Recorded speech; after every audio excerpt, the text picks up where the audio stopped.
కృపా నన్ను విన్నటికి ఎడబాయని నీ కృపా నన్ను విడువదు ఎన్నటికి. యేసయ్యా నీ ప్రేమానురాగం నన్ను కాయును అనుక్షణం. యేసయ్యా నీ ప్రేమానురాగం నన్ను కాయును అనుక్షణం.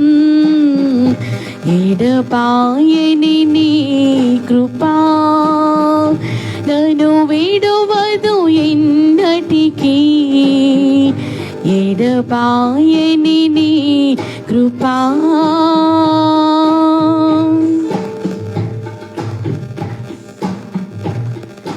శోకపు లోయలలో కష్టాల కడగండ్లలో కడలేని కడలిలో నిరాశ నిస్పృహలో శోకపు లోయలలో కష్టాల కడగండ్లలో కడలేని కడలిలో నిరాశ నిస్పృహలో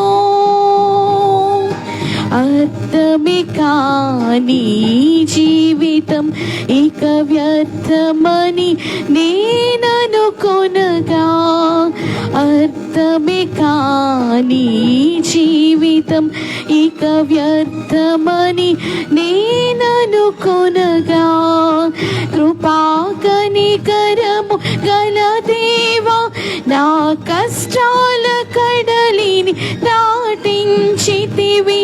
కృపా కనికరము గల దేవా నా కష్టాల కడలిని దాటించితివి. ఎడబాయని నీ కృపా నన్ను విడువదు ఎన్నటికి. ఎడబాయని నీ కృపా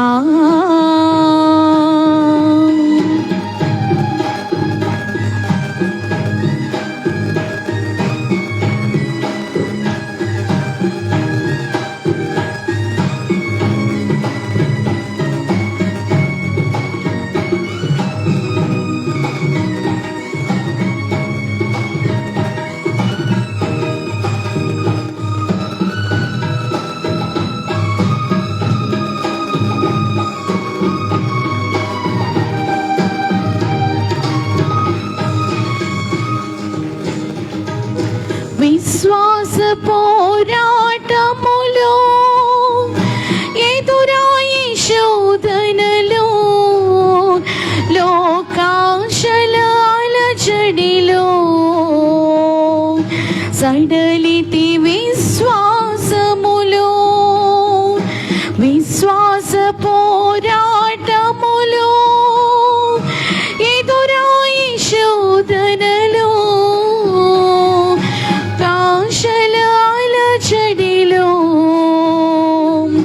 సడలితి విశ్వాసములో.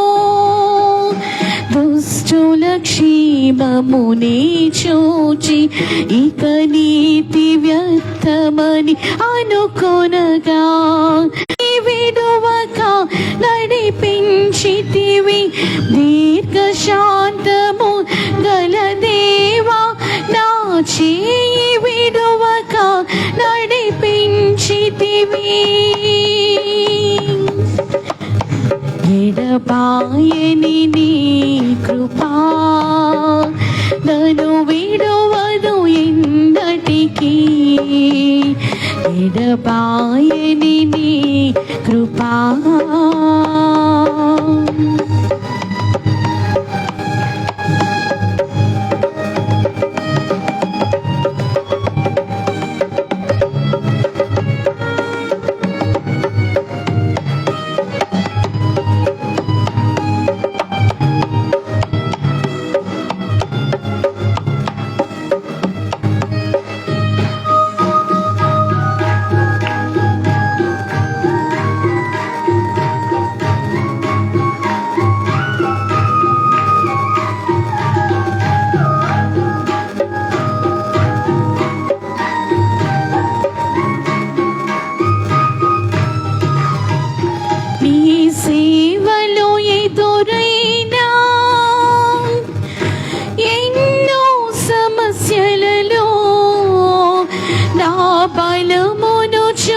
చూచుకొని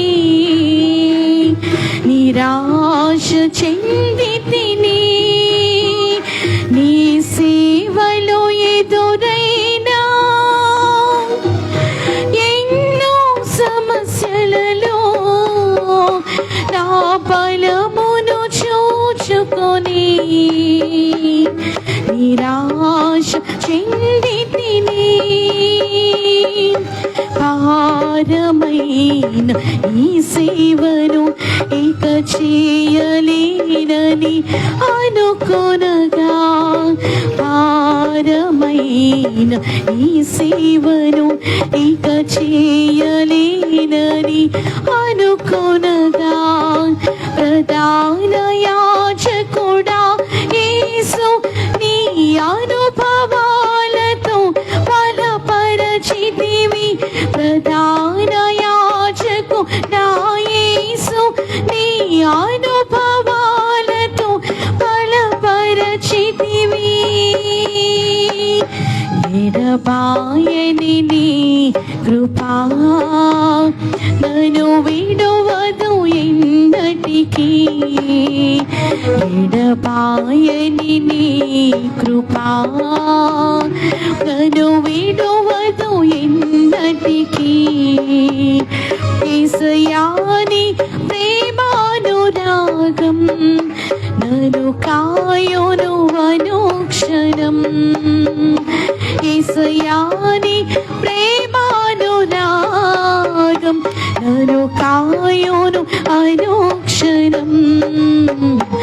ఎడబాయని నీ కృపా నన్ను విడువదు ఎన్నటికీ. ఎడబాయని నీ కృపా.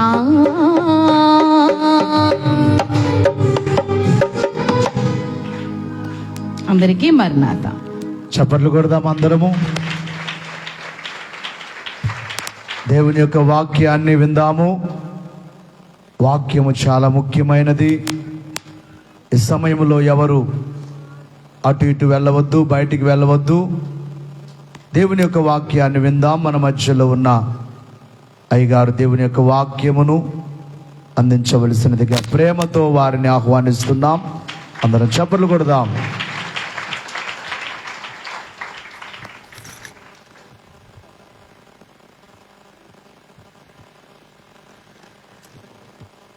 దేవుని వాక్యమును చదువుకుందాం. యోవేలు గ్రంథము 2వ అధ్యాయం 16వ వచనంలో 2వ భాగం చదువుతున్నాను, గమనించండి. పెండ్లి కుమారుడు అంతఃపురములో నుండి పెండ్లి కుమార్తె గదిలో నుండి రావలియును. ప్రార్థన చేసుకుందాం. సర్వోన్నతుడా, సర్వకృపానిధి, ప్రేమ కలిగిన యేసయ్య, నీ యొక్క మహోన్నతమైన నామమునకు స్తుతులు, స్తోత్రములు, స్తోత్రములు, స్తోత్రములు చెల్లించుచు ఉన్నాం. నీవు బయలుపరిచిన బైబిల్ మిషన్ పక్షముగా ఈ ప్రాంతములో నీ దాసులు రెవరెండ్ శాంతిరాజు గారి ద్వారా జరిగించుచు ఉన్న బలమైన సేవను బట్టి నీకు స్తోత్రములు చెల్లించుచు ఉన్నాము. నీ దాసుని, నీ దాసురాలిని, బిడలను వాడుకునుచున్న విధానం బట్టి స్తోత్రములు. నీ రాకడ బహు సమీపముగా ఉండగా నీ రాకడను గుర్చిన హెచ్చరిక నాదము చేయాలని నీ దాసులు ఏర్పాటు చేసిన ఈ రాకడ సభలను బట్టి నీకు వందనములు. ఈ రాత్రికాల సమయంలో ఇంతవరకు కార్యక్రమమును ఉజ్జీవముగా జరిగించినందుకు వందనములు. ప్రభువా, ఈ సమయంలో నీ మాటలు మేము ధ్యానించునై ఉన్నాము. నీ వాక్యములు వెల్లడి అగుడుతోడనే వెలుగు కలుగును, అవి తెలివి లేని వారికి తెలివిని కలిగించును అని దావీదు భక్తుడు అన్నట్టుగా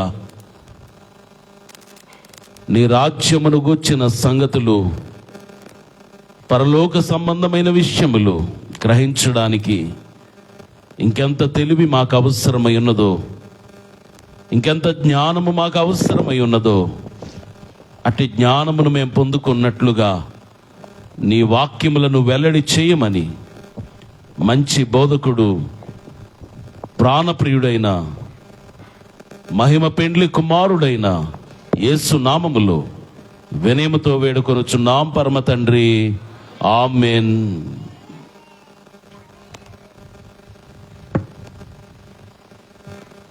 ప్రభునందు ప్రియులారా, యేసుక్రీస్తు ప్రశస్త నామములో మీకు కృప సమాధానము కలుగునుగాక. ఆమేన్.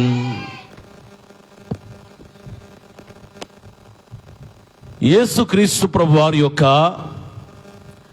రెండవ రాకడ బహు సమీపముగా ఉన్నది. ఈ సత్యమును గురుతులే గురువులై బోధించుచు ఉన్నవి. అయితే యేసుక్రీస్తు ప్రభువారు పరలోకమును విడిచిపెట్టి నరావతారిగా ఈ లోకములోనికి వచ్చి ఆయన చేయవలసిన పరిచర్య అంతా చేసి శిలువ శ్రమలను అనుభవించి శిలువ మరణమును పొంది మరణమును జయించి పునరుద్ధానుడిగా తిరిగి లేచి ఆరోహణమై వెళ్ళిన వాడై ఉన్నాడు. అయితే దేవుని వైపు నుండి జరగవలసిన కార్యములలో ఒక ముఖ్యమైన కార్యము కొరకు ఆయన శ్రమలలో నుండి, ఆయన గాయములలో నుండి ఉద్భవించిన క్రైస్తవ సంఘము ఎదురు చూచుచూ ఉన్నది. అదే యేసుక్రీస్తు ప్రభువారి యొక్క రెండవ రాకడ. ఆయన రాక కొరకు అపేక్షించుచు, ఆయన రాక కొరకు సిద్ధపడుచు, మరణాత అనగా ప్రభువైన యేసు రమ్ము అని తన అంతరంగంలో నుండి వధువు సంఘము ఆయనను పిలుచుచు ఉన్నది, ఆహ్వానించుచు ఉన్నది. ఆయన కూడా ఆలస్యము చేయకుండా, ఇదిగో నేను త్వరగా వచ్చుచున్నాను అని ఆయన సెలవిచ్చుచు ఉన్నాడు. అయితే యేసుక్రీస్తు ప్రభువారి యొక్క రెండవ రాకడ కొరకు ఎలాగూ సిద్ధపడాలి? బైబిల్ గ్రంథములో అనేకమైన విషయములను దేవుడు వ్రాయించిన వాడై ఉన్నాడు. కేవలము నూతన నిబంధనలో మాత్రమే కాకుండా యేసుక్రీస్తు ప్రభువారి యొక్క మొదటి రాకడను గూర్చి, రెండవ రాకడను గూర్చి కూడా పాత నిబంధన గ్రంథంలో కూడా ఆయా సమయములలో, ఆయా సందర్భములలో దేవుడు తన వాక్యములో ప్రస్తావించిన వాడై ఉన్నాడు.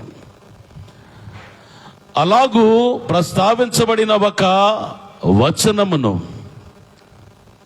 యోవేలు అనే ప్రవక్త ద్వారా దేవుడు రాయించిన వచనమును, దానిలో ఒక భాగమును మనము చదువుకున్నాం.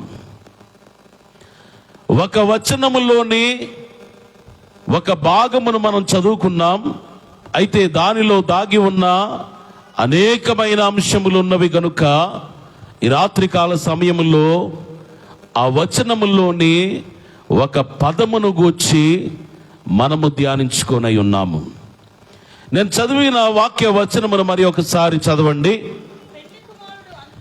పెండ్లి కుమారుడు అంతఃపురములో నుండి, పెండ్లి కుమార్తె గదిలో నుండి రావలియును, గదిలో నుండి రావలియును. ప్రభునందు ప్రియులారా, ఇది ఒక ప్రత్యేకమైన సందర్భం.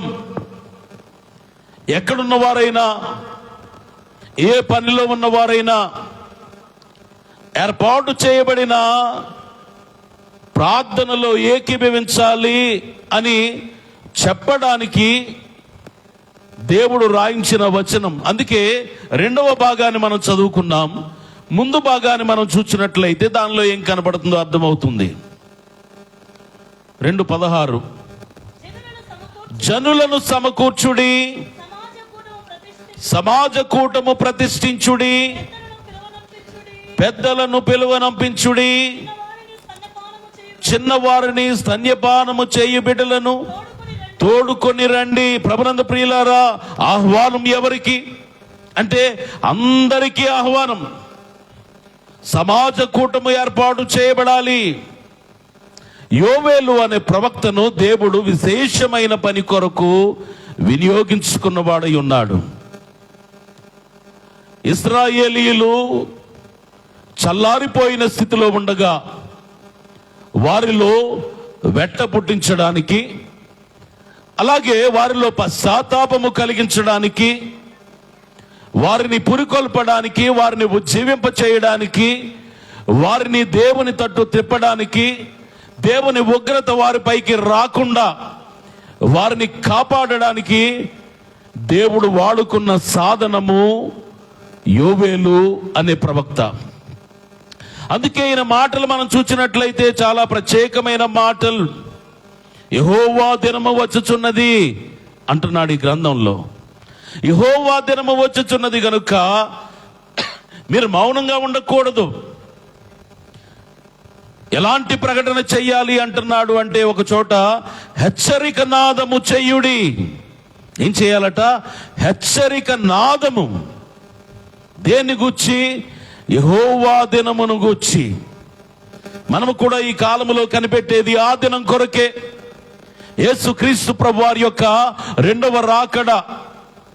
ఆ రాకడ ఎప్పుడు సంభవించునో ఎవరికీ తెలియదు.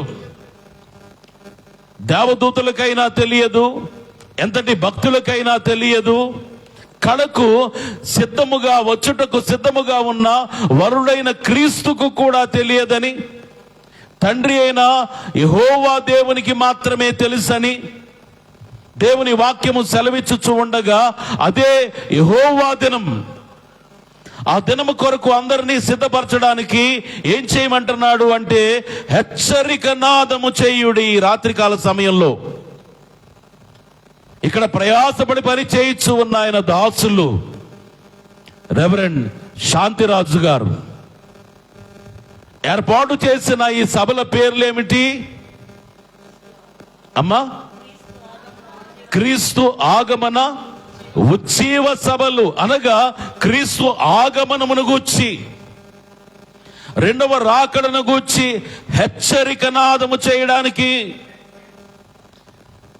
అందరినీ ఒకసారి హెచ్చరించడానికి, ఆయన రాకడ ఎంత ప్రాముఖ్యమైనదో, ఆయన రాకడ కొరకు మనం ఎంత త్వరపడి సిద్ధపడవలసిన వారమై ఉన్నామో, ఆయన రాకడ ఎంత సమీపముగా ఉన్నదో, ఈ సంగతులను సంఘమునకు తెలియచేసి సంఘమును ఉజ్జీవింప చేయడానికి, ఆయన రాక కొరకు సిద్ధపరచడానికి, పౌలు మాటల్లో అయితే వాక్యముతో ఉదక స్నానము చేత మిమ్మలను పవిత్రపరిచి సిద్ధపరచడానికి సభలు భారమైన ఏర్పాటు చేసిన వారై ఉన్నారు. ఇదే మాట యోవేలు అంటున్నాడు, హెచ్చరిక నాదము చేయుడి. పైగా మీరు పశ్చాత్తాపపడే విధానం ఉంది.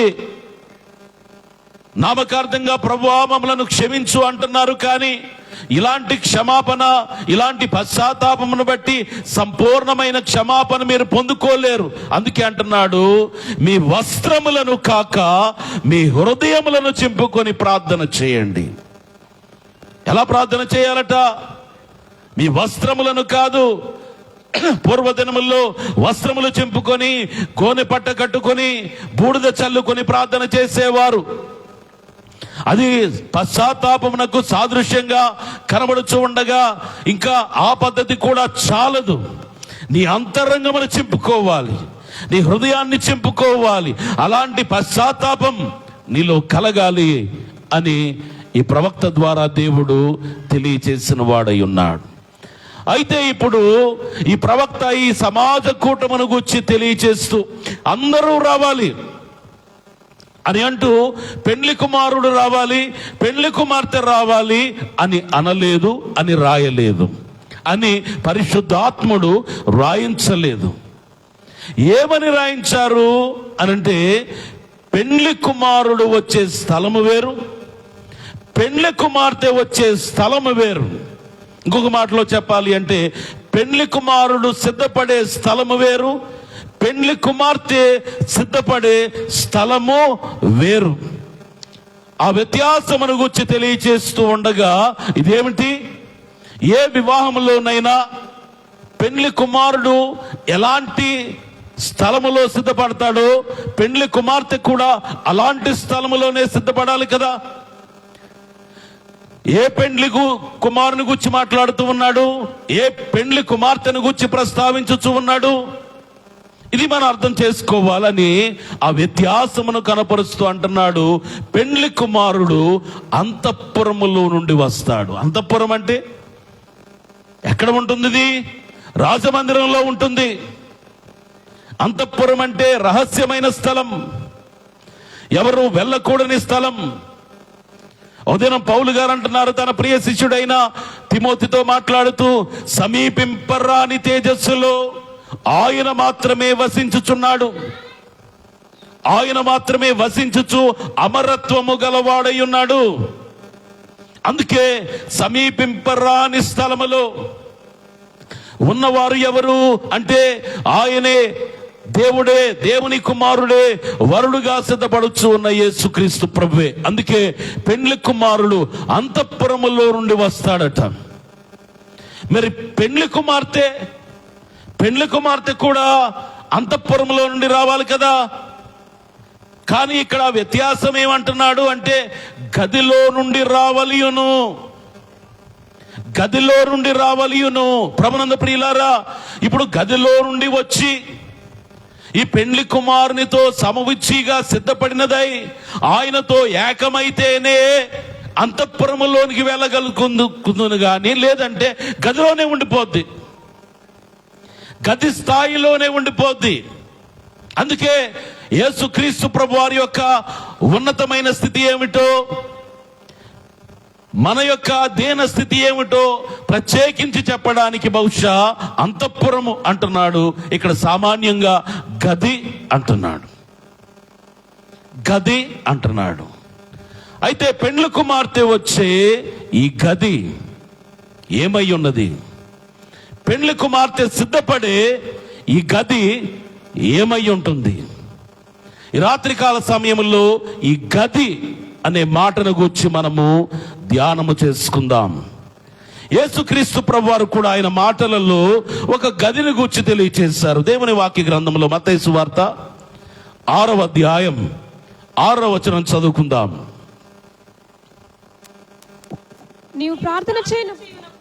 నీవు ప్రార్థన చేయునప్పుడు నీ గదిలోనికి వెళ్ళి తలుపు వేసి రహస్యమందున్న నీ తండ్రికి ప్రార్థన చేయము, అప్పుడు రహస్యమందు చూచు నీ తండ్రి నీకు ప్రతిఫలమిచ్చును.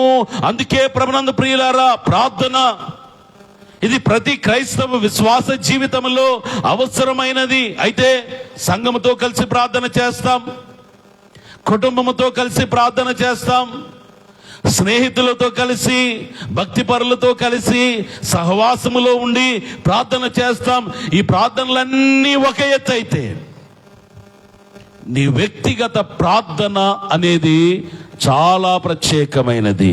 నీ వ్యక్తిగత సిద్ధపాటును గూర్చి ఈ ప్రార్థన తెలియచేస్తూ ఉన్నది గనుక ప్రభునందు ప్రియులారా, వ్యక్తిగత ప్రార్థన అనే దానిని గూర్చి యేసుక్రీస్తు ప్రభు వారు తెలియచేస్తూ ఉన్నారు. అది రహస్యముగా నీవు చేయాలి. రహస్యమందున్న తండ్రి,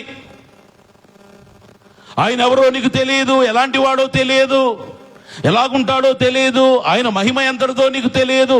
కానీ ఆ గదిలో వాటన్నిటినీ నీకు బయలుపరిచి ఆయన కొరకు ఎలాగూ సిద్ధపడాలో నీకు నేర్పిస్తాడు. అందుకే రెండు మార్లు రహస్యమందు రహస్యమందు అని యేసు ప్రభు తెలియచేస్తున్న వాడై ఉన్నాడు.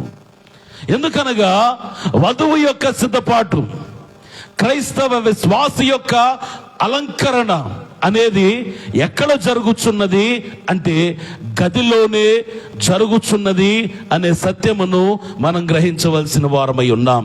అయితే ఈ గది అనే మాట మనకు ఏమి బోధించుచు ఉన్నది? దీనిని మనం అర్థం చేసుకోవడానికి మీరు జవాబు చెబితే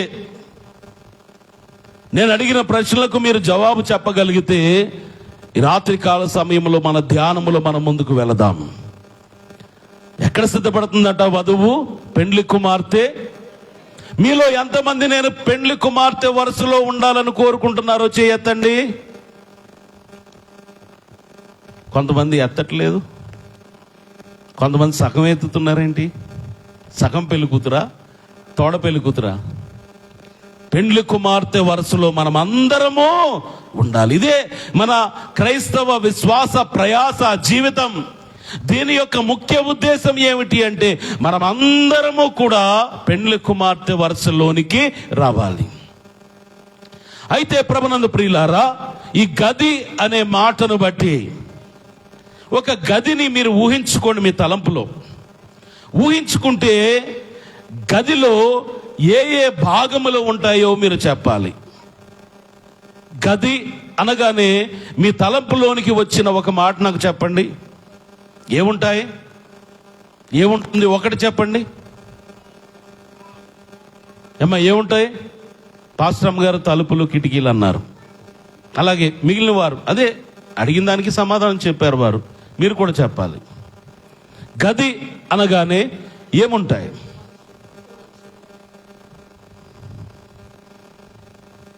మిగిలిన వారు మాట్లాడరా?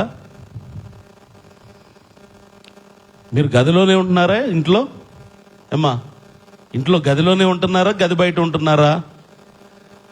గదిలో ఉంటున్నారు కదా. మరి గదిలో ఏమున్నాయి? మీ గదిలో ఒక గది, ఖాళీగా ఉన్న గదిని ఊహించుకోండి. ఎందుకంటే మీ గదిలో ఉన్న వస్తువులన్నీ ఇప్పుడు మీరు చెప్పారంటే టైం సరిపోదు. ఖాళీగా ఉన్న గది, ఒక గది అంతే. దానికి ప్రధానమైనది ద్వారము. నేను చెప్పండి ఒకసారి, ద్వారము. ద్వారము అనేది చాలా ముఖ్యం. ద్వారం లేకపోతే అది గది అవ్వదు. ద్వారం లేదనుకోండి, అది గది కాదు. ఇంకా లోతుగా ఆలోచించి చెప్పాలంటే అది ద్వారం లేకపోతే గది కాదు, ఒక సమాధికి ద్వారం లేకుండా పెడతారు, అంతే కదా. కాబట్టి గదికి ఏముండాలి? ద్వారము ఉండాలి. అయితే ద్వారము కలిగిన ఈ గదిలో పెండ్లి కుమార్తె సిద్ధపడుచు ఉన్నది. పెండ్లి కుమార్తె అనే అంతస్తు రావాలి అంటే ఈ ద్వారం ఏం చెబుతుంది?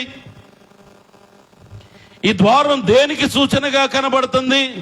ఏ ఆత్మీయమైన విషయములు మనకు బోధించుచు ఉన్నదో దేవుని వాక్య గ్రంథములో నుండి కొన్ని మాటలు మనము చూద్దాం.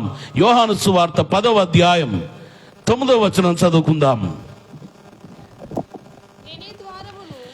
నేనే ద్వారమును, నా ద్వారా ఎవడైనా లోపల ప్రవేశించిన ఎడల వాడు రక్షింపబడిన వాడై లోపలికి పోవచ్చు, బయటికి వచ్చుచు మేత మేయుచుండును. ప్రభునందు ప్రియులారా, ఇక్కడ యేసుక్రీస్తు ప్రభువారు ఈ ద్వారమును గురించి ఏమంటున్నాడంటే, నేనే ద్వారమును.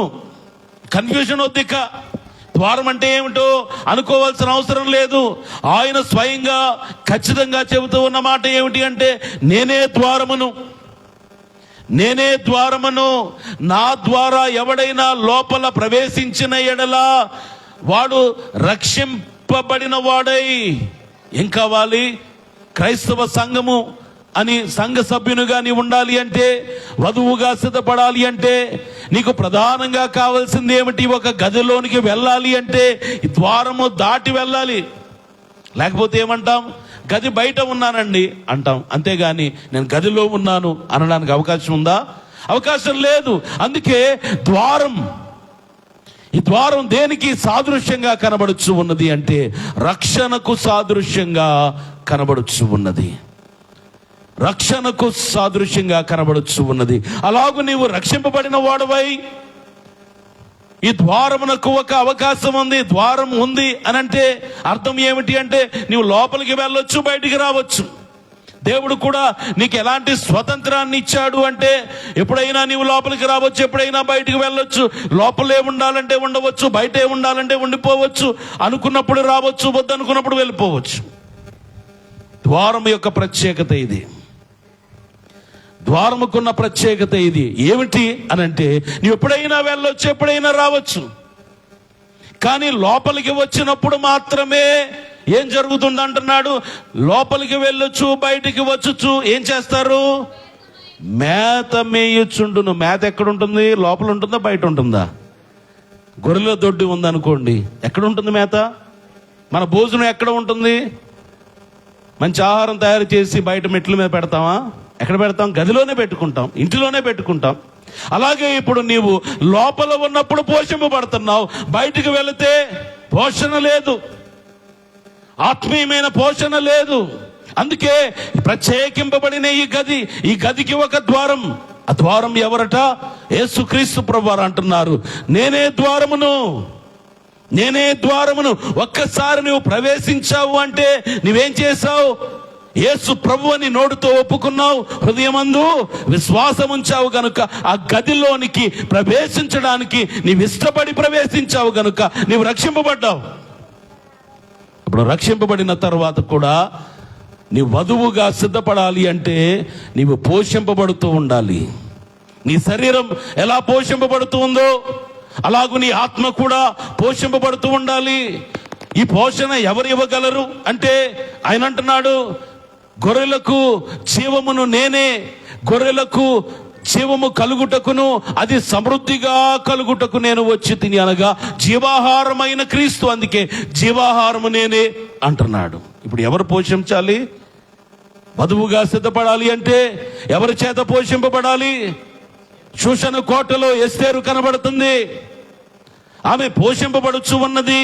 శరీరం ఎలా ఉండాలో, ఎలాంటి సుగంధ ద్రవ్యములు పూసుకోవాలో హేగే తెలియచేస్తూ ఉన్నట్టుగా పరిశుద్ధాత్ముడు కూడా నీకు తెలియచేస్తూ ఉంటాడు. పరిశుద్ధాత్ముడు నిన్ను సర్వసత్యములోనికి నడిపిస్తూ ఉంటాడు.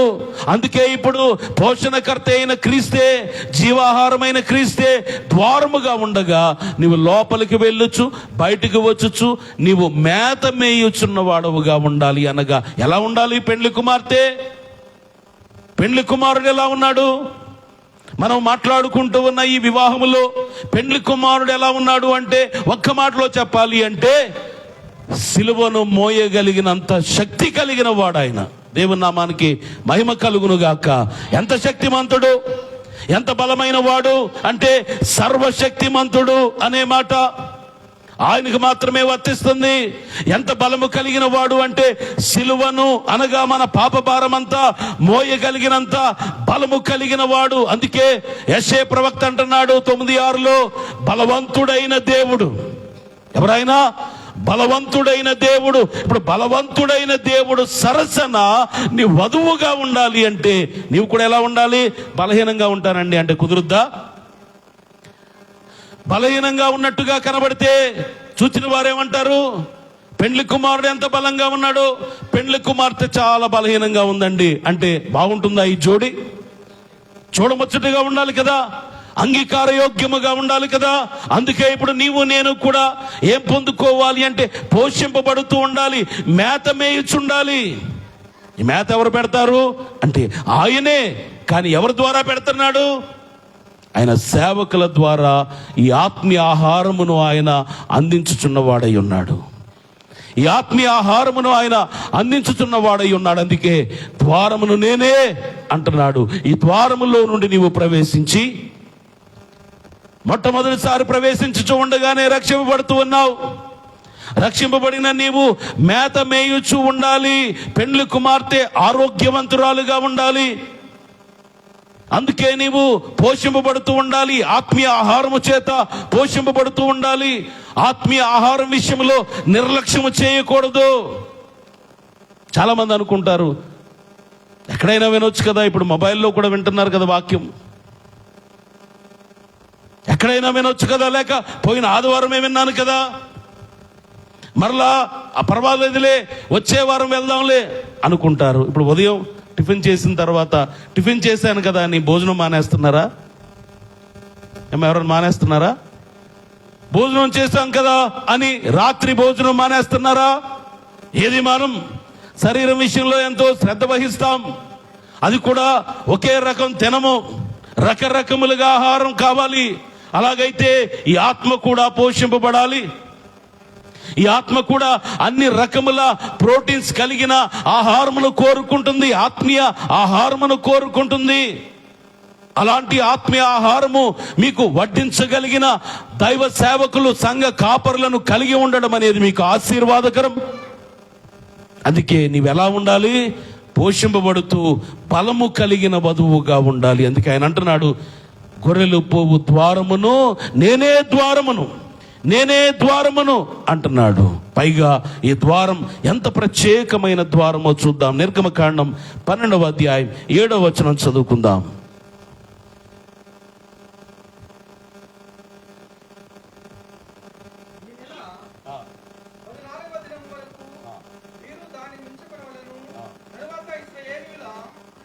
తర్వాత ఇశ్రాయేలీయుల సమాజపు వారందరూ తమ తమ కూటములలో సాయంకాలమందు దాన్ని చంపి దాని రక్తము కొంచెము తీసి తాము దాని తిని ఇండ్ల ద్వార బంధపు 2 నిలువ కమ్ముల మీదను పై కమ్మ మీదను చల్లి ఆ రాత్రియే అగ్ని చేత కాల్చబడిన ఆ మాంసమును పొంగని రొట్టెలను తినవలెను. ప్రభునందు ప్రియులారా, ఇక్కడ ఒక ద్వారం కనబడుతుంది.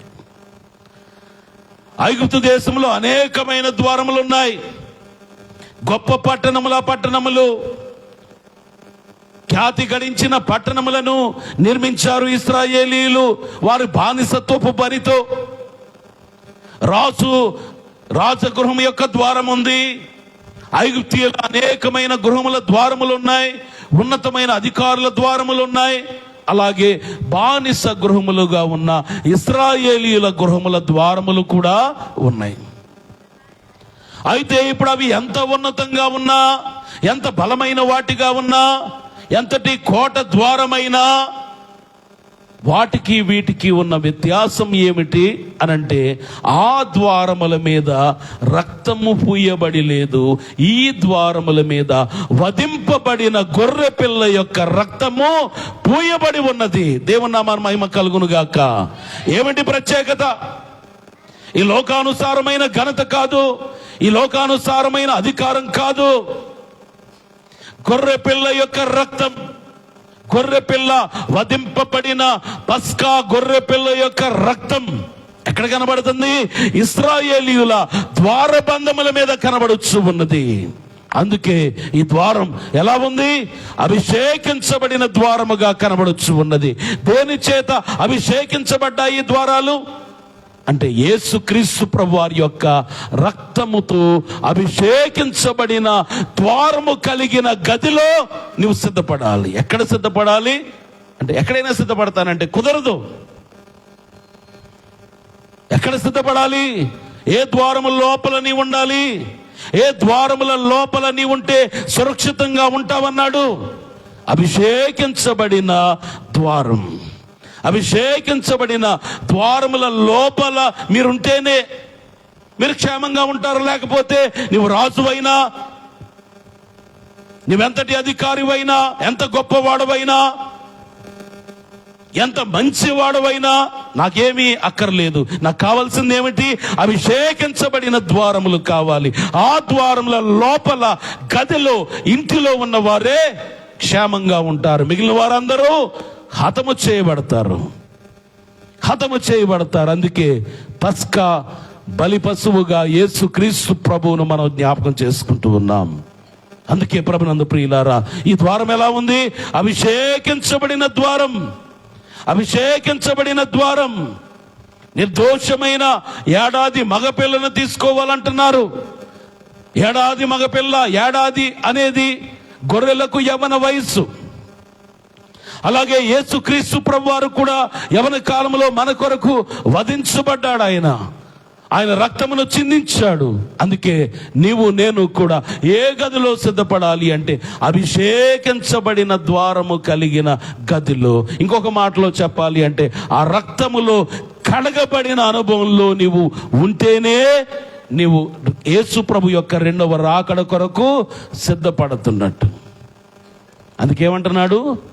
పెండ్లి కుమారుడు అంతఃపురములో నుండి పెండ్లి కుమార్తె గదిలో నుండి రావలియును. ఇప్పుడు ఎవరికి వినబడుతుంది హెచ్చరిక నాదం? ఈ కేక ఎక్కడ వినబడుతుంది అంటే గదిలో ఉన్న పెండ్లి కుమార్తెకు దేవుడు తెలియచేస్తున్నాడు.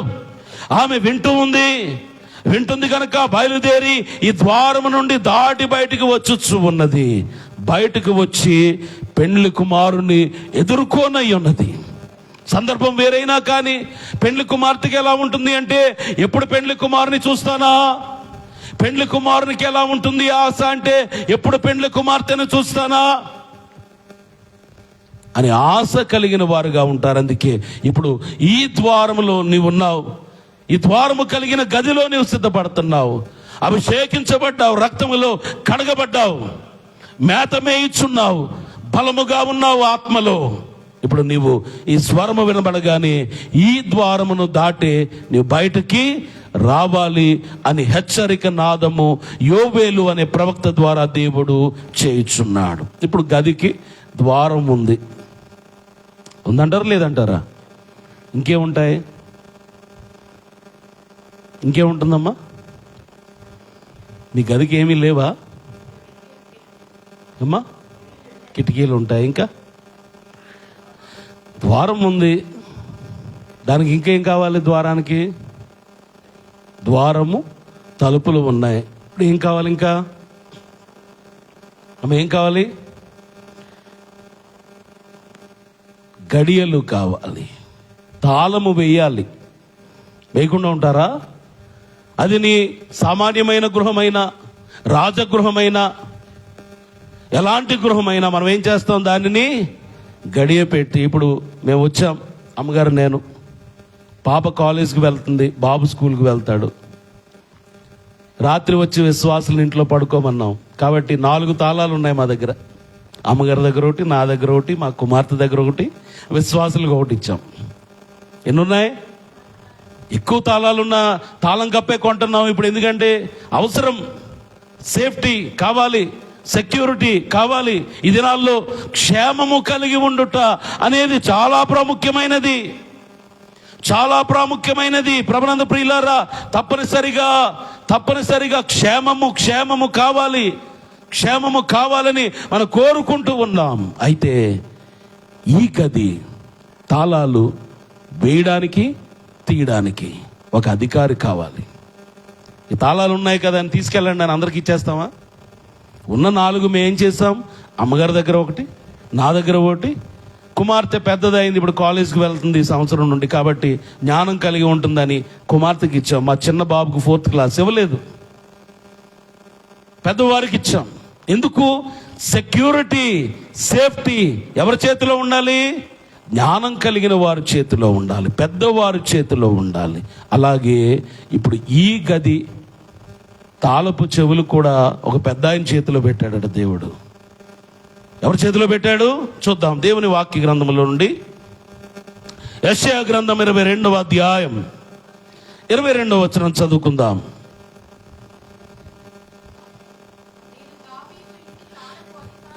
నేను దావీదు ఇంటి తాళపు అధికార భారమును అతని భుజం మీద ఉంచెదను. అతడు తీయగా ఎవడును మూయజాలడు. అతడు మూయగా ఎవడును తీయజాలడు. ప్రభునందు ప్రియులారా, దావీదు ఇంటి తాళపు చెవులు ఇప్పుడు ఉన్నాయి దేవుని దగ్గర. ఆ భారం అంతా ఒక ఆయన మీద పెట్టాడట. ఎవరి భారం మోసే ఆయన? ఇదే యెషయా గ్రంథంలో అంటున్నాడు కదా, ఈ భారం ఎవరి మీద ఉంది? 9వ అధ్యాయం 6వ వచనం ఏమంటున్నాడు? ఎలయనగా మనకు శిశువు పుట్టెను, మనకు కుమారుడు అనుగ్రహించబడెను అని చెప్పి ఆయన భుజము మీద రాజ్యభారముండును అంటున్నాడు. ఆ రాజ్య భారములలో ఒక భారం ఏమిటి అంటే తాళపు చెవి భారం. ఇది చాలా కష్టమైన భారం.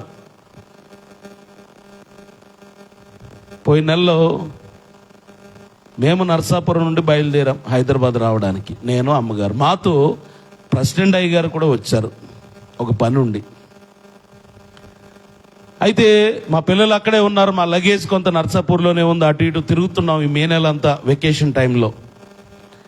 అమ్మగారు హ్యాండ్ బ్యాగ్ వదిలేసి వచ్చేసారు, వద్దనుకుని ఉంచేసి వచ్చేసారు. దానిలో ఉండిపోయింది తాళం. తాళం ఎక్కడ ఉండిపోయింది? నరసాపురంలో ఉన్న బ్యాగ్లో ఉండిపోయింది. మాతో ఎవరున్నారు? ప్రెసిడెంట్ అయ్య గారు ఉన్నారు, వయసులో పెద్దవారు, వారి ఇబ్బంది కలగకూడదు. రైల్వే స్టేషన్లో, సికింద్రాబాద్ రైల్వే స్టేషన్లో ట్రైన్ దిగి క్యాబ్ ఎక్కాం. క్యాబ్ ఎక్కి దగ్గరికి వస్తుంది కదా అని అమ్మగారు ఎందుకో ఇంతకైనా మంచిదని తాళం అనుకున్నారేమో. అప్పుడు గుర్తొచ్చింది తాళం లేదని.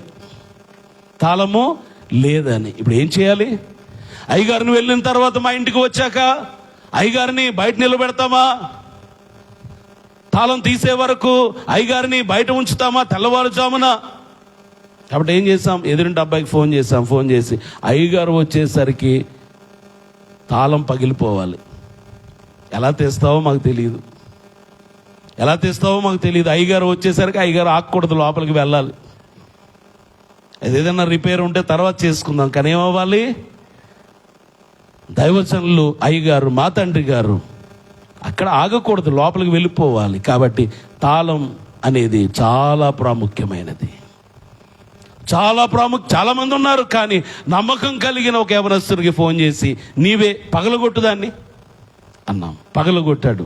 పగలట్లేదట, పగలడం లేదు. ఈరోజు తర్వాత ఒక 4 రోజుల తర్వాత ఒక ఆయన చెప్పాడు, చాలా పెద్ద శబ్దం వస్తుంది, దొంగలు పడ్డారేమో మీ ఇంట్లో అనుకున్నాం అన్నారు.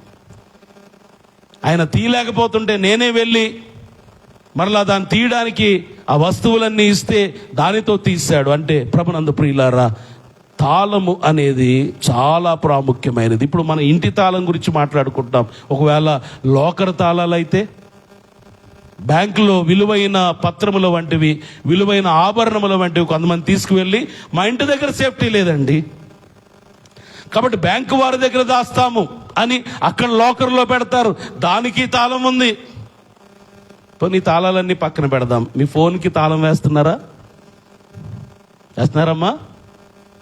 వేస్తున్నాం కదా. ఎవరు ఓపెన్ చేయకూడదు మా ఫోన్ అని లాక్ పెడుతున్నారా? తెలుగులో తాళమే కదా. కాబట్టి ఇప్పుడు తాళం అనేది చాలా ప్రాముఖ్యమైనది.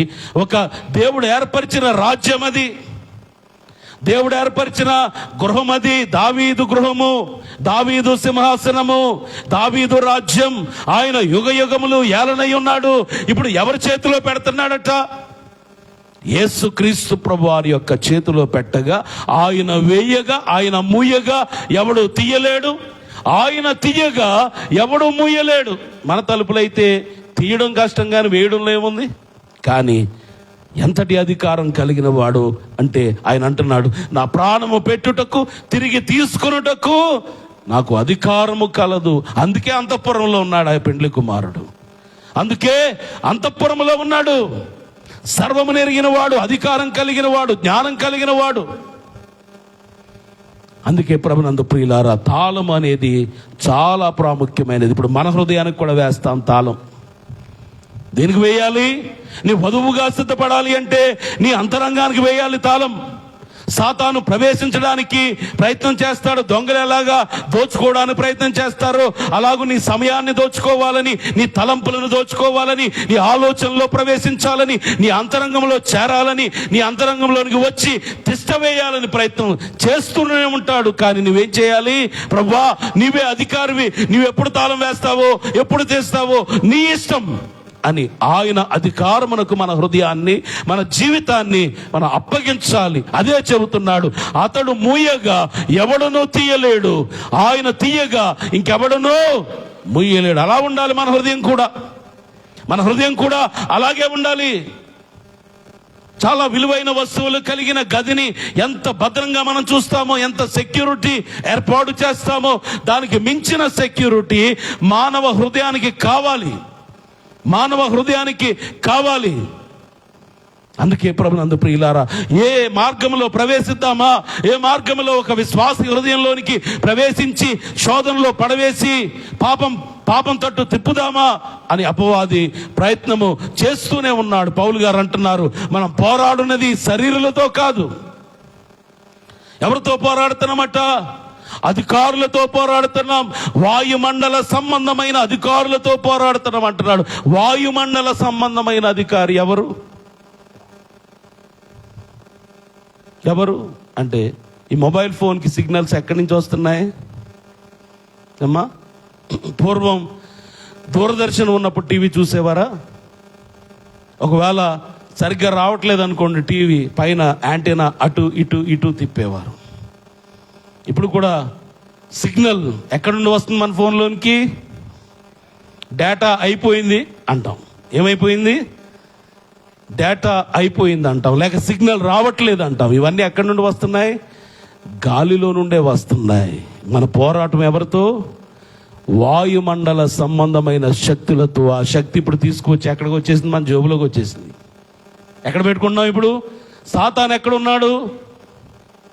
ఎక్కడున్నాడు? అయ్యగారు రాశారు, ప్రక్కనే ఉన్నాడు పగవాడు అన్నారు. ఇప్పుడు మనం ఏమంటున్నాం? జేబులోనే ఉన్నాడు పగవాడు అంటున్నాం. అన్నామా? ఇప్పుడు ఈ మొబైల్ని యూజ్ చేసి ఎంతటి పాపమైనా చేయొచ్చు, ఎన్ని రీతులుగా అయినా దీన్ని ఉపయోగించవచ్చు. ప్రభునందు ప్రియులారా, ఆలోచన చేయండి. ఈ హృదయానికి తాళం వేయబడాలి, ఈ అంతరంగానికి తాళం వేయబడాలి. ఇది సురక్షితంగా ఉండాలి. దీనిలో ప్రభువు భద్రంగా ఉండాలి. ప్రభువును గుచ్చిన తలంపులు భద్రంగా ఉండాలి. ప్రభువును గుచ్చిన జ్ఞానముతో నింపబడిన దానిగా అప్పుడు తాళం వేయాలి. అప్పుడు తాళం వేయాలి. అలా ఉందా నీ హృదయం? అలా ఉంటేనే నీవు వధువుగా సిద్ధపడిన దానవు అవుతావు. వధువుగా నువ్వు సిద్ధపడాలి. అందుకే ప్రభునందు ప్రియులారా, ఒక ద్వారమును గురించి ఆయన తెలియచేస్తూ ఉన్నాడు. చూద్దాం. మత్తయి సువార్త 25వ అధ్యాయం 11వ వచనం. అంతటా తలుపు వేయబడెను. ఆ తరువాత తక్కిన కన్యకలు వచ్చి, అయ్యా అయ్యా మాకు తలుపు తీయమని అడుగగా అతడు, మేము నెరుగనని మీతో నిశ్చయముగా చెప్పుచున్నాను నేను. ఎక్కడ తలుపు వేయబడిందట? పెండ్లి కుమారుని కొరకు కన్యకలు ఎదురు చూస్తున్నారు. బుద్ధిగల కన్యకలు, బుద్ధి లేని వారు. ఇప్పుడు బుద్ధిగల వారు పెండ్లి కుమారునితో లోపలికి వెళ్ళిపోయారు. తలుపు వేయబడింది, గడియ వేయబడింది. అయ్యా అయ్యా అని పిలుస్తూ ఉన్నా కూడా మీరెవరో నాకు తెలియదు అంటున్నాడు. ప్రభునందు ప్రియులారా, యేసుక్రీస్తు ప్రభు వారి యొక్క రెండవ రాకడ కూడా అలాగే జరగనై ఉన్నది. నీవు జ్ఞానము కలిగి ఉండాలి, చురుకుదనము కలిగి ఉండాలి, మెలకువగా ఉండాలి. మెలకువ లేకపోతే ఆయన ఎప్పుడు వస్తాడో, ఎప్పుడు ఆ తలుపు వేస్తాడో, ఎప్పుడు ఆ గడియ వేస్తాడో, ఇక మరలా లోపలికి వెళ్ళే అవకాశం లేదు. అయ్యో, నా భక్తి జీవితం అంతా జాగరూకత కలిగి ఉన్నాను, మెలకువగా ఉన్నాను, ఈ ఒక్క సమయంలోనే మెలకువగా లేనండి. మనం అంటాం, ఇప్పుడు మా ఇంట్లో దొంగలు పడ్డారండి, ఎప్పుడు జాగ్రత్తగానే ఉంటాను, ఆ ఒక్కరోజే జాగ్రత్తగా లేనండి అంటాం. జాగ్రత్తగా లేనప్పుడే వస్తాడు దొంగ. యేసు ప్రభు కూడా ఎలా వస్తారట? దొంగ వచ్చినట్లుగా ఆయన వస్తాడన్నారు కదా. దొంగ వచ్చినట్టుగా ఆయన వస్తాడు. గర్భిణీ స్త్రీకి ప్రసవ వేదన ఎప్పుడు వస్తుందో తెలియదు, అలాగూ అకస్మాత్తుగా ఆయన వస్తాడు. కాబట్టి ఇప్పుడు ఎలా ఉండాలి అంటే, నీవు మెలకువ కలిగి ఉండాలని చెబుతున్నాడు. లేకపోతే ఇదిగో వేరైపోయారు. అప్పటి వరకు కలిసే ఉన్నారు కన్యకలందరూ, కానీ ఇప్పుడు వేరైపోయారు. గది లోపల కొందరు, గది బయట కొందరు. నువ్వు ఎక్కడ ఉండిపోతావో? నువ్వు గది లోపల ఉండాలి అంటే దేవుడు ఏర్పరిచిన ఈ గదిలో నువ్వు సిద్ధపడుతూ ఉండాలి. ఈ గదిలో నువ్వు రక్షణ పొందిన అనుభవాన్ని కలిగి ఉండాలి. ఈ గదిలో దేవుని ఆత్మ చేత నింపబడి అలంకరింపబడుచు ఉన్న అనుభవంలో నీవు ఉండాలి. అందుకే గది ఎంత ముఖ్యమైనదో, గదికి ద్వారము, దానికి గడియ లేక తాళము అంత ముఖ్యమైనది. ఇంకేముంటాయి గదిలో? సిద్ధపడిన వధువు అంటుంది. ఒక దినం ఒక మాట మీకు చూపిస్తాను, తప్పనిసరిగా చూడాల్సిన మాట. పరమగీతము 5వ అధ్యాయం 5వ వచనం. సిద్ధపడితే ఎలా ఉంటుంది?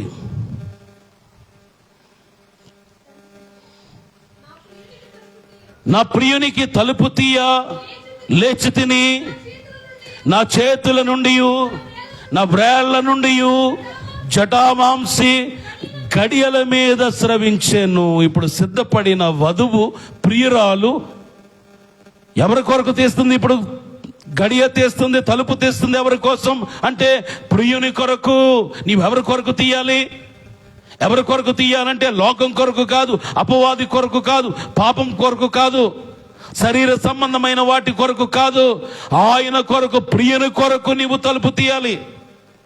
తలుపు తీసేసరికి ఎలా ఉందట, నా చేతుల నుండి నా వేళ్ల నుండి జటామాంసి అంటే సుగంధ పరిమళము గడియల మీద స్రవించెను. అంటే ఎంతగా సిద్ధపడి ఉందో ఈ వధువు, ఎంతగా సిద్ధపడి ఉందో ఆయన రాక కొరకు ఈ వధువు, ఈ ప్రియురాలు. అందుకే ఆనందం, సువాసన ఎంత ఆనందంగా ఉందో. అందుకే ఆయన కొరకు నేను సిద్ధపడ్డాను. ఆయన కొరకు గడియ తీయగానే నా చేతులలో నుండి, నా వేళ్లలో నుండి జటామాంసి అంటే విలువైన అత్తరు స్రవించుచు ఉన్నది, గడియల మీదగా స్రవించుచు ఉన్నది. అలా ఉండాలి నీవు. ఒకటి ద్వారము, రెండవది గడియ, ఇంకొకటి మనం చూద్దాం. మూడవదిగా ఇంకేముంటాయి చెప్పండి అమ్మా. నిద్ర వస్తుందా? నిద్ర వస్తుందని ఎవరు ఒకసారి చేయొద్దండి. ఎవరికి రావట్లేదు. ఇంకేముంటాయి? గదికి కిటికీ అనేది గదికి చాలా అవసరమైనది. ఏమవసరమా? కిటికీ అనేది గదికి చాలా అవసరమైనది. ఎందుకు అంటే వెలుతురు రావాలి, గాలి రావాలి. వెలుతురు రావాలి, గాలి రావాలి. రెండు చాలా ప్రాముఖ్యమైనవి. ఏం రావాలమ్మా? గాలి రావాలి, వెంటిలేషన్ అంటున్నాం కదా. కాబట్టి గాలి రావాలి, వెలుగు రావాలి. గాలి రావాలి, వెలుగు రావాలి. ఈ రెండు చాలా ప్రాముఖ్యమైనవి, అవసరమైనవి. ఒక గదిలో ఉండే వారికి రెండు లేకపోతే చాలా ఇబ్బందిగా ఉంటుంది, చాలా ఇబ్బందిగా ఉంటుంది. ఈ దినాల్లో ఉండే గదులు కాదు, కానీ ఈ దినాల్లో అయితే అన్ని ఏసీ గదులు ఉంటున్నాయేమో. కానీ పూర్వం గది అంటే తప్పనిసరిగా వెలుతురు ఉండాలి, గాలి రావాలి, లేకపోతే లోపల నివాసం చేసే వారికి చాలా ఇబ్బందిగా ఉంటుంది, ఇబ్బందిగా ఉంటుంది. అందుకే గదికి కిటికీ అనేది చాలా ప్రాముఖ్యమైనది, చాలా అవసరమైనది. అయితే ప్రభునందు ప్రియులారా, ఒక కిటికీని గురించి మనం ఆలోచన చేద్దాం. దానియేలు గ్రంథం 6వ అధ్యాయం 10వ వచనము చూద్దాం.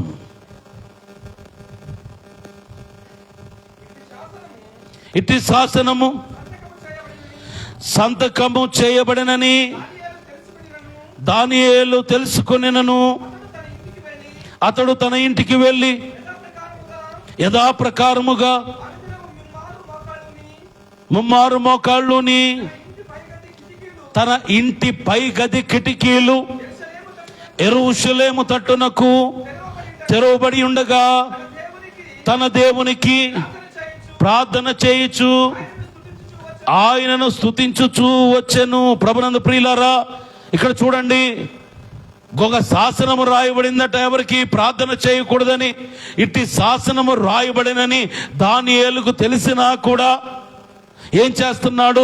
అనుదినము చేసే పని చేస్తున్నాడు. ఆ పని మానలేదు. ఏమిటా పని? ఏమిటా పని అంటే ప్రార్థన చేయడం, ప్రార్థన చేయడం. ప్రార్థన చేసినప్పుడు ఏం చేస్తున్నాడట? యథాప్రకారముగా అనుదినము ముమ్మారు మోకాళ్ళుని. దానియేలు యొక్క జ్ఞానమునకు మూలం. దానియేలును దేవుడు సింహముల గుహలో నుండి తప్పించడానికి కారణం, దానియేలు అంతగా హెచ్చింపబడటానికి, బానిసగా ఆ దేశానికి వెళ్ళినా కానీ ప్రధానమంత్రి అవ్వడానికి గల కారణం ఏమిటి అంటే అనుదినము ముమ్మారు మోకాళ్ళుని ప్రార్థన చేస్తాడట. ఇది ఆయన అలవాటు, ఇది ఆయన అలవాటు. అందుకే అలవాటును బట్టి ముమ్మారు ప్రార్థన చేస్తున్నాడు. పైగా ప్రార్థన చేసేటప్పుడు ఇంకొక అలవాటు ఉంది. ఏం చేస్తాడు? తన ఇంటి గదికి కిటికీలు యెరూషలేము తట్టునకు తెరువబడి ఉండగా తన దేవునికి ప్రార్థన చేయుచు ఆయనను స్తుతించుచుండెను. తన ఇంటి గది కిటికీలు తెరవబడ్డాయి. ఎటువైపు తెరవబడ్డాయి? ఎటువైపు తెరవబడ్డాయి అంటే యెరూషలేము తట్టునకు తెరవబడ్డాయి. యెరూషలేము వైపు చూస్తూ ఉన్నాడు.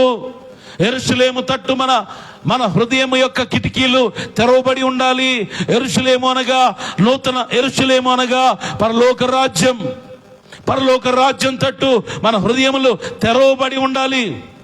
మన హృదయములు తెరవబడి ఉంటేనే, దేవుని తట్టు తెరవబడి ఉంటేనే, ఆత్మానుసారమైన విషయముల తట్టు తెరవబడి ఉంటేనే మనము ఎలాగో దానియేలు దీవించబడ్డాడో, ఎలాగూ మరణమును జయించగలిగాడో, ఎలాగూ సింహములు హాని చేయకుండా దేవుడు తన దూతను పంపి ఎలాగూ వాటి నోళ్ళు మూయించాడు, అలాగునా నీ విషయములో నా విషయంలో కూడా దేవుడు గొప్ప కార్యములు చేయవాడై ఉన్నాడు.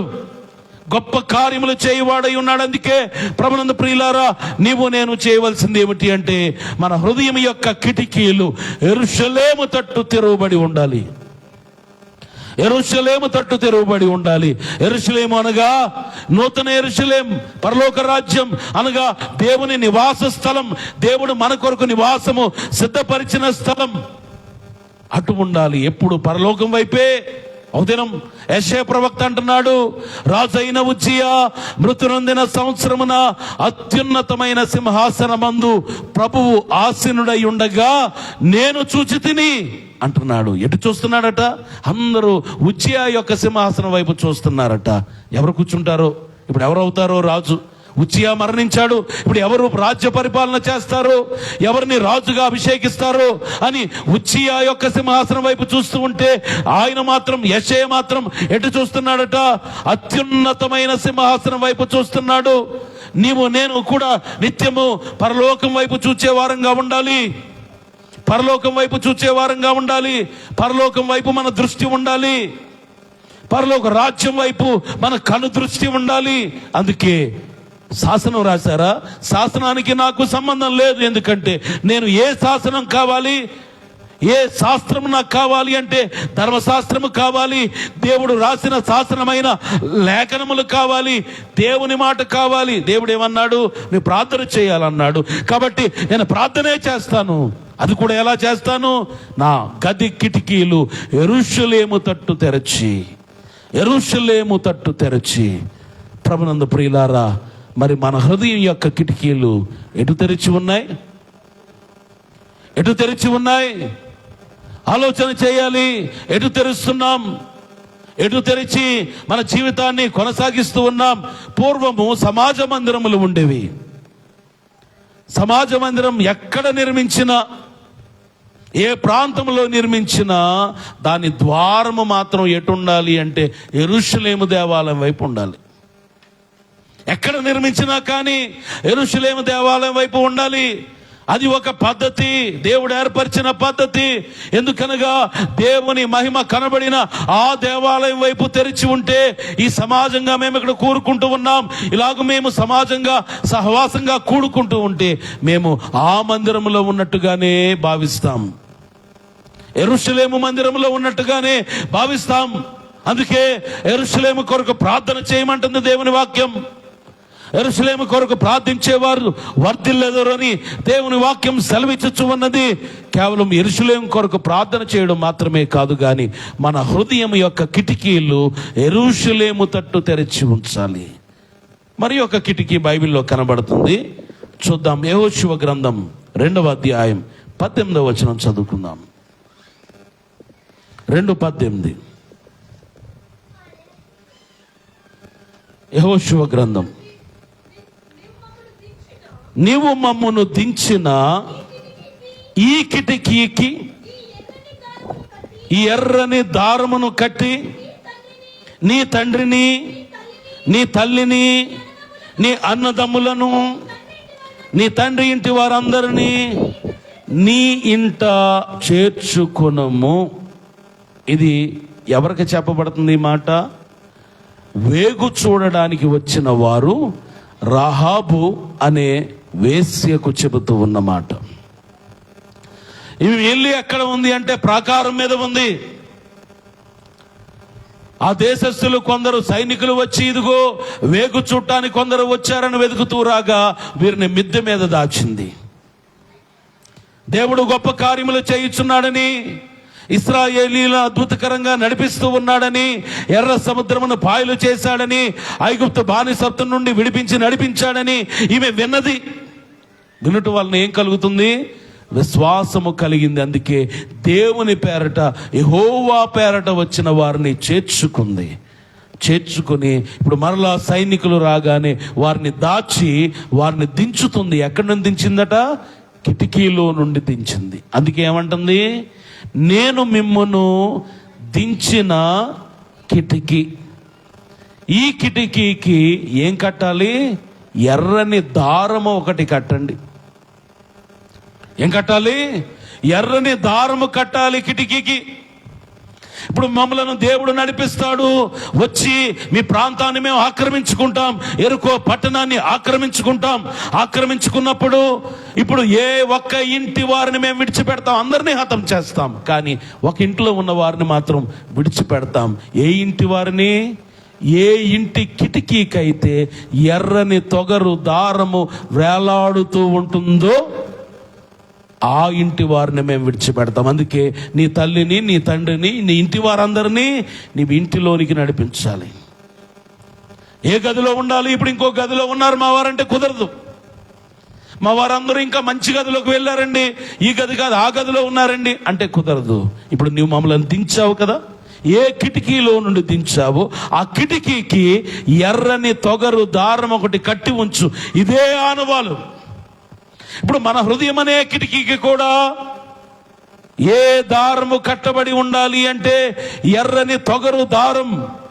దేనికి సాదృశ్యంగా కనబడుచు ఉన్నది అంటే సిలువలో వేలాడిన యేసుక్రీస్తు ప్రభువుకు సాదృశ్యముగా కనబడుచు ఉన్నది ఎర్రని తొగరు దారం. ఆయన ఎలాగూ శరీరం అంతా మాంసపు ముద్దగా ఎర్రగా రక్తసిక్తమైన శరీరంతో ఆయన నలుగుగొట్టబడి సిలువలో 3 మేకులకు వేలాడాడు. అలాగున ఈ ఇంటి కిటికీకి ఎర్రని తొగరు దారము కూడా వేలాడుతూ ఉంది. కాబట్టి ఈ ఇంటిలో నీవుంటే, ఈ కిటికీ గల ఇంటిలో నీవుంటే, ఈ ఎర్రని తొగరు దారము కట్టబడిన కిటికీ గల గదిలో నీవు నీ ఇంటి వారు ఉంటే వారిని హతము చేయము, వారు క్షేమముగా ఉంటారు. అయితే ఇప్పుడు మనము కూడా ఏం చేయాలి? మన హృదయం కూడా ఒక కిటికీ వంటిది. తెరుస్తాం, ఎటు కావాలో అటు. ఎటు తెరిస్తే అటు తెరుచుకుంటుంది. పాపం వైపు తెరిస్తే పాపం వైపు, లోకం వైపు తెరిస్తే లోకం వైపు, పరలోకం వైపు తెరిస్తే పరలోకం వైపు. ఇప్పుడు దానియేలు ఎటు తెరిచాడు? యెరూషలేం వైపు తెరిచాడు. ఇందాక మనం అనుకున్నాం, అందరూ ఉజ్జియా సింహాసనం వైపు చూస్తూ ఉంటే యెషయా ప్రవక్త గారు మాత్రం ఎటు తెరిచాడు? ఆయన హృదయం అనే కిటికీ పరలోకం వైపు తెరిచాడు. అందుకే ఏం కనపడుతుంది? అత్యున్నతమైన సింహాసనమందు ప్రభువు ఆసీనుడై ఉండగా నేను చూచి తిని అంటున్నాడు. ఇప్పుడు నీవు నేను కూడా మన కిటికీలు తెరవడం మాత్రమే కాదు, కానీ దానికి ఎర్రని తొగరు దారము కట్టబడి ఉన్నట్టుగా క్రీస్తును ఈ కిటికీకి మనము కట్టుకోవాలి. క్రీస్తు కలిగిన కిటికీలుగా మన హృదయం అనే కిటికీలు ఉండాలి. అందుకే ఇప్పుడు అంతఃపురంలో నుండి వచ్చే ఆయన ఎలాంటి వాడో నీవు తెలుసుకోవాలి. క్రీస్తుని గురించి నాకు తెలియదండి, నేను గదిలో ఉన్నానండి అంటే కుదరదు. ద్వారము ఆయన రక్తము చేత పూయబడిన, అభిషేకించబడిన, ప్రోక్షింపబడిన ద్వారంగా ఉండాలి. అలాగే ఆ కిటికీకి ఎర్రని తొగరు దారము వేలాడినట్టుగా సిలువ వేయబడిన క్రీస్తు నీ తలంపులలో, నీ ఆలోచనలలో, దానిలో ఆ సిలువలో ఆయన కనపరిచిన ప్రేమ యావత్తు ఎల్లప్పుడూ నీవు జ్ఞాపకం చేసుకుంటూ ఉండాలి. సిలువలో వేలాడిన క్రీస్తును మనం జ్ఞాపకం చేసుకుంటే ఎవరు జ్ఞాపకం వస్తారు? అందుకే ఒక దినం పౌలు గారు అంటున్నారు, అయ్యో ఇదిగో దమస్కు వెళ్ళే మార్గములో నేను ఒక దర్శనాన్ని చూచాను. ఆ దర్శనంలో ఆయన అంటున్నాడు, సౌలా సౌలా నీవేళ నన్ను హింసించుచున్నావు అనే ఒక స్వరం నాకు వినబడింది. ఆ తేజస్సు ఎలా ఉందో తెలుసా? మధ్యాహ్నమందు సూర్యుని తేజస్సు కంటే ఎక్కువ తేజస్సు అక్కడ నాకు కనబడింది.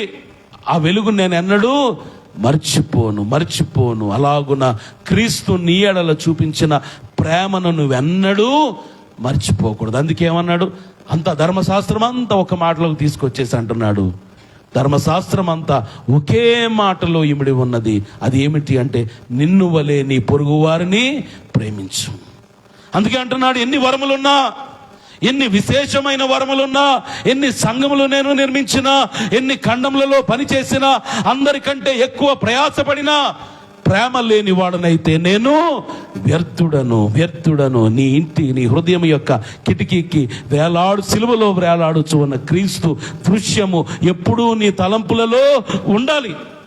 ఆ కిటికీలో నుండి అప్పుడు నువ్వు దేన్నైనా చూడాలనుకుంటే ముందేం కనబడుతుంది? ఎవరు కనబడతారు? సిలువ వేయబడిన క్రీస్తే కనబడతాడు. క్రీస్తును దాటి అప్పుడు నువ్వు లోకం వైపు చూడవు, లోకం వైపు చూడటానికి ఇష్టపడవు. అందుకే ప్రభునందు ప్రియులారా, ఆయన అంటున్నాడు, పెండ్లి కుమారుడు అంతఃపురములో నుండి, పెండ్లి కుమార్తె గదిలో నుండి రావలియును. గది యొక్క ద్వారమును గురించి మనం ధ్యానించుకున్నాం. గది తలుపులకు వేయబడిన గడియలను గురించి మనం ధ్యానించుకున్నాం. అలాగే గదికి ఉండవలసిన కిటికీని గురించి మనం ధ్యానించుకున్నాం. ఒక్క మాట మనము చూచి ఇక ముగించుకుందాం. మరి ఒక మాట మనం చూద్దాం. గదిలోని ఒక ప్రధానమైన వస్తువుగా కనబడచ్చు ఉన్నది. చూడండి, యోహాను సువార్త 8వ అధ్యాయం 12వ వచనం.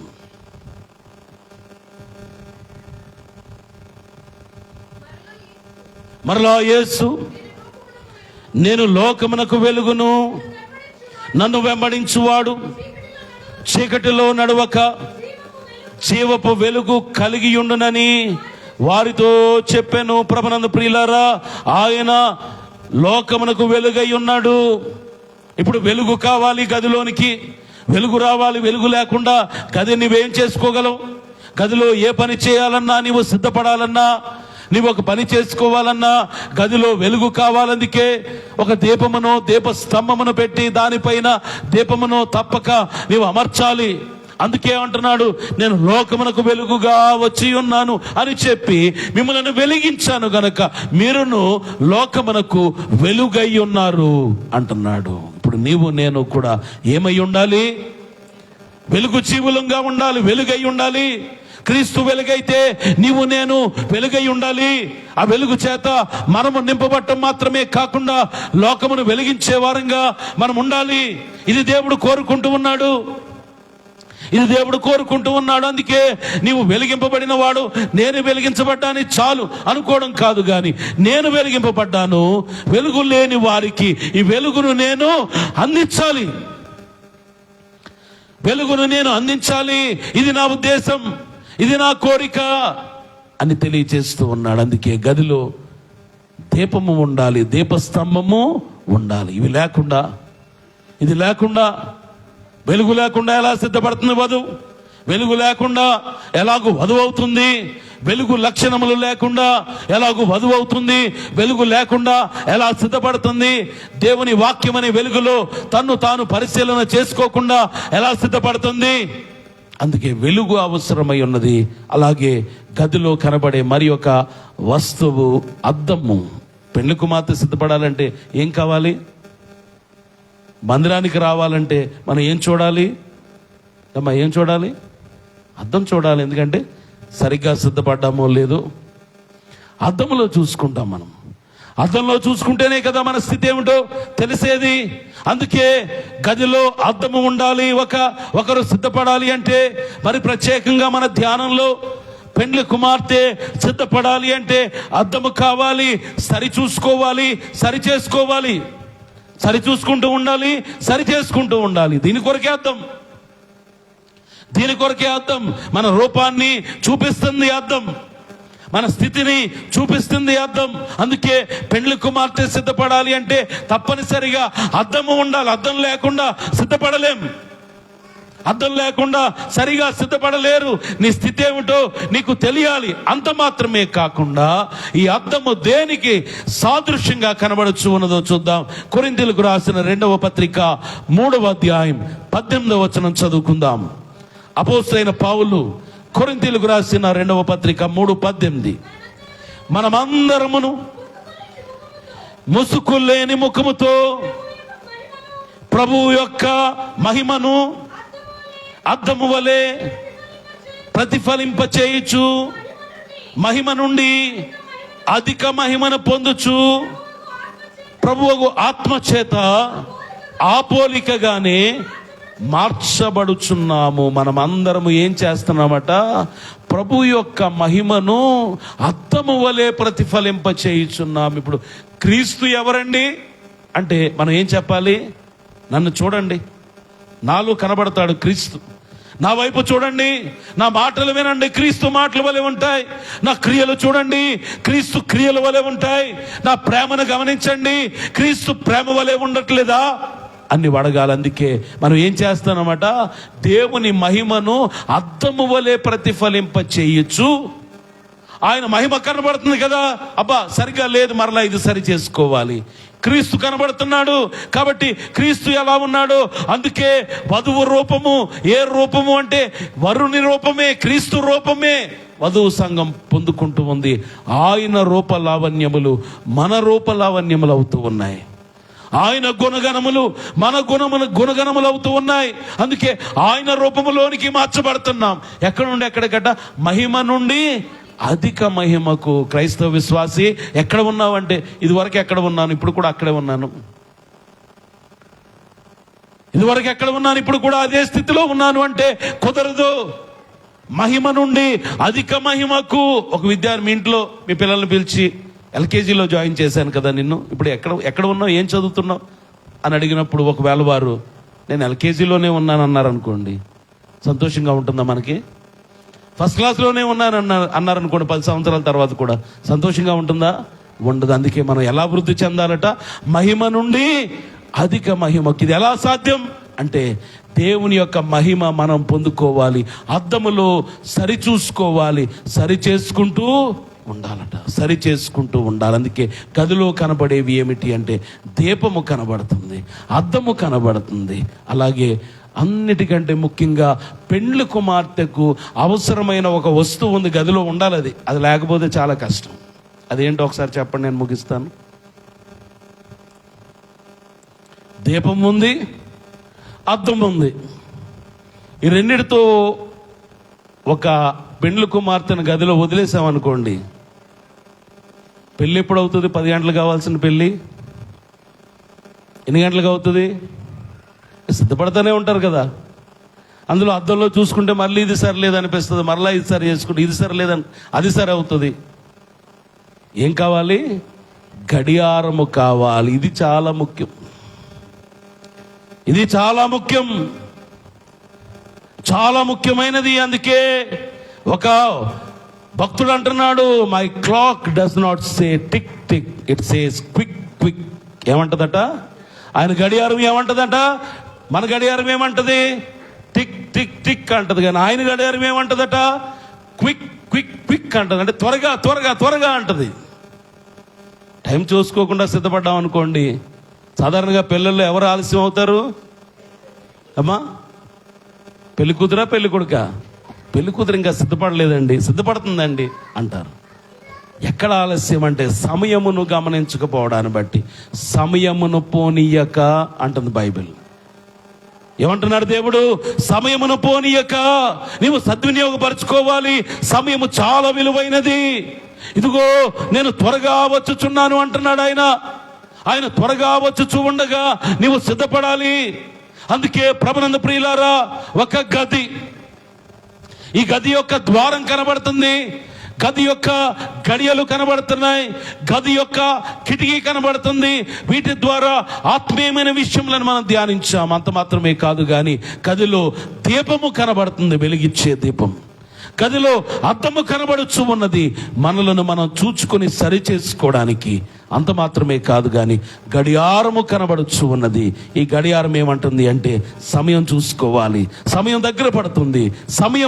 సమయము ఎందుకంటే ఆయన త్వరగా వచ్చుచున్నాడు. ఇదిగో నేను త్వరగా వచ్చుచున్నాను అంటున్నాడు. అందుకే సమయమును పోనివ్వక ఉన్న సమయాన్ని సద్వినియోగపరుచుకుంటూ సమయమునకు విలువిస్తూ ఆయన సమయం కొరకు మనం కనిపెట్టే వారముగా ఉండాలి. అయితే బైబిల్ మిషన్ వారమైన మనకు కూడా దేవుడు ఒక గదిని సిద్ధపరిచాడు. ఏమిటా గది అమ్మా? ఏమిటా గది? సన్నిధి గది. సన్నిధి గది. బైబిల్లో అనేకమైన గదులు కనబడుతున్నాయి, ఆ గదులన్నింటిని గురించి వివరించడానికి సమయం లేదు, కానీ కొన్ని గదులు మేము ఉంచాలని నేను ఆశపడుతూ ఉన్నాను. దేవుని వాక్య గ్రంథంలో కొన్ని గదులు కనబడుతున్నాయి. ఒకటి విడిది గది. ఏం జరిగింది అక్కడ? యేసుక్రీస్తు ప్రభువారు పస్కాను తిరగరాసి, ఇదిగో నా శరీరము, ఇదిగో నా రక్తం. గెత్సెమనే వనములోనికి వెళ్ళడానికి ముందు ఆయన కూడుకున్న మేడ విడిది గది. ఆయన ఆరోహణమై వెళ్ళిన తర్వాత 120 మంది కూడుకున్న మేడగది కనబడుచు ఉన్నది. అలాగే బేతనీయలో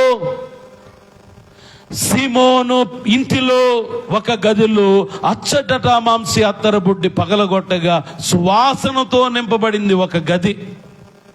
పాపాత్మరాలైన స్త్రీ వచ్చిన ఆ గది బైబిల్లో కనబడుతూ ఉంది. అలాగే కపెర్నహూములో ఓ ఇంటి కప్పు విప్పి ఒక పక్షవాయువు గల రోగిని దించారు, అది కూడా ఒక గది. అలాగే పౌలు శీలలు ఉన్న చెరసాల ఒక గది. బైబిల్ మిషన్ బయలుపరచబడిన గది రాజమండ్రిలో ఉన్నది. అందుకే ఈ మాటలు ఆలోచిస్తూ ధ్యానిస్తూ ఉంటే నాకు అనిపించింది, ఒక చిన్న గదిలో బంగారు అక్షరములతో దేవుడు రాసి చూపించాడు. చిన్న గది బంగారు అక్షరములో కనబడుతోంది దైవజనునికి. బైబిల్ మిషన్ను ఆయన బయలుపరిచి ఆయన అంటున్నాడు, గాలి వ్యాపించినట్టుగా అది వ్యాపిస్తుంది. ఈ గాలి అనే మాటను గురించి నేను ఆలోచన చేస్తే, మేడగదిలోకి ఏమొచ్చింది? 120 మంది కూడుకున్న మేడగదిలోనికి ఏమొచ్చింది? గాలి వచ్చింది. బలముగా వీచు గాలి వంటి ఒక ధ్వని వచ్చింది. ప్రభునందు ప్రియులారా, ఆ గాలి వచ్చి ఎలాగూ నింపిందో, వారిని ప్రపంచమంతటిలోనికి పంపించిందో, అలాగున దైవజనునికి దేవుడు తెలియచేసిన మాట గాలి వ్యాపించినట్టుగా బైబిల్ మిషన్ను వ్యాపిస్తుంది అన్నారు. ఎక్కడ రాజమండ్రి?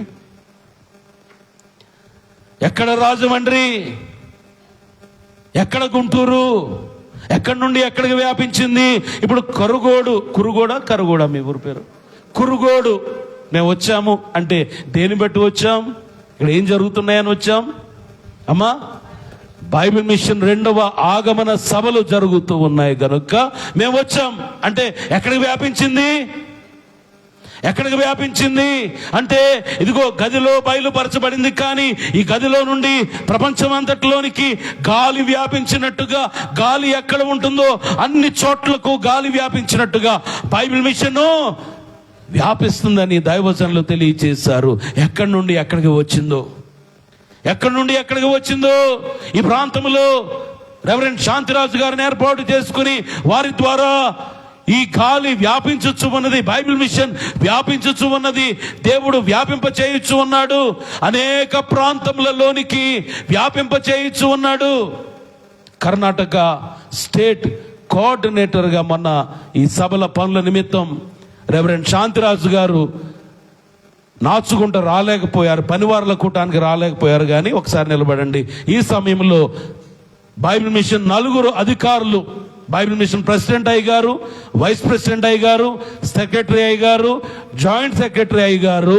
అక్కడ పనివారుల కూటమిలో రెవరెండ్ శాంతిరాజు గారిని కర్ణాటక స్టేట్ కోఆర్డినేటర్గా బైబిల్ మిషన్ పక్షంగా ప్రకటించారు. దేవుని నామానికి మహిమ కలుగును గాక. అంటే ఎంత బాధ్యత అప్పగించారు? ఈ రాష్ట్రం అంతా మీరు పని చేయాలి బైబిల్ మిషన్ పక్షంగా. ఈ రాష్ట్రం అంతట్లో గాలి ఎలా వ్యాపిస్తుందో అలాగూ బైబిల్ మిషన్ మీరు వ్యాపింప చేయాలి. మిషన్ అంతా మీ పక్షంగా ఉంది అని తెలియచేస్తూ ఆ పదవిలో వారిని పెట్టారు. ఆ పని వారికి అప్పగించారు. ఆ పని నమ్మకంగా చేస్తూ ఉన్నారు కనుక మరలా అప్పగించారు. ఇంకా ఎక్కువ చేస్తే ఇంకా వారిని ప్రోత్సహిస్తారు. ప్రభునందు ప్రియులారా, బైబిల్ మిషన్ బయలుపరచబడినది ఒక చిన్న గదిలో. అందుకేమంటున్నాడు? పెండ్లి కుమారుడు అంతఃపురములో నుండి, పెండ్లి కుమార్తె గదిలో నుండి రావలియును. దైవజనులు మనందరికీ ఒక గదిని చూపించి వెళ్ళిపోయారు. అదే సన్నిధి గది. మనం అక్కడ సిద్ధపడాలి. అక్కడ సిద్ధపడాలి. అక్కడే మన సిద్ధపాటు ఆయన సన్నిధానంలోనే, ఆ సన్నిధి వెలుగులోనే మన సిద్ధపాటు, ఆ సన్నిధి వెలుగులోనే మన సిద్ధపాటు. అలాగూ నీవు నేను సిద్ధపడగలిగితే, బైబిల్లో కొన్ని గదులు చూపించాను కదా, విడిది గది ఉంది, మేడ గది ఉంది, చిన్న చిన్న గదులు ఉన్నాయి. చిన్న గదులే గాని గొప్ప కార్యములు చేయబడ్డాయి. అద్భుతములు దేవుడు చేశాడు, అద్భుతములు ఆయన జరిగించాడు. ఇప్పుడు బైబిల్ మిషన్ సన్నిధి గదిలో నుండి నీవు మోకరించి ప్రార్థన చేస్తూ నీవు ఆయన రాక కొరకు సిద్ధపడితే ఆఖరిగా ఒక్క వచనం మనం చదువుకుందాం. పరమగీతము 1వ అధ్యాయం 4వ వచనం. నన్ను ఆకర్షించుము,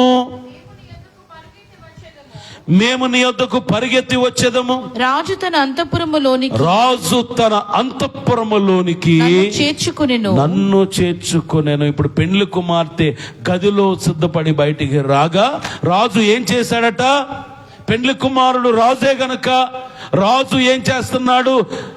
రాజు తన అంతఃపురములోనికి నన్ను, వధువు సంగమును కూడా అలాగూ తన అంతఃపురమైన పరలోక రాజ్యములోనికి ఆయన చేర్చుకుంటాడు. అయితే ప్రశ్న ఏమిటి అంటే, ఆ వధువు సంగములో నీవు నేను ఉన్నామా లేమా?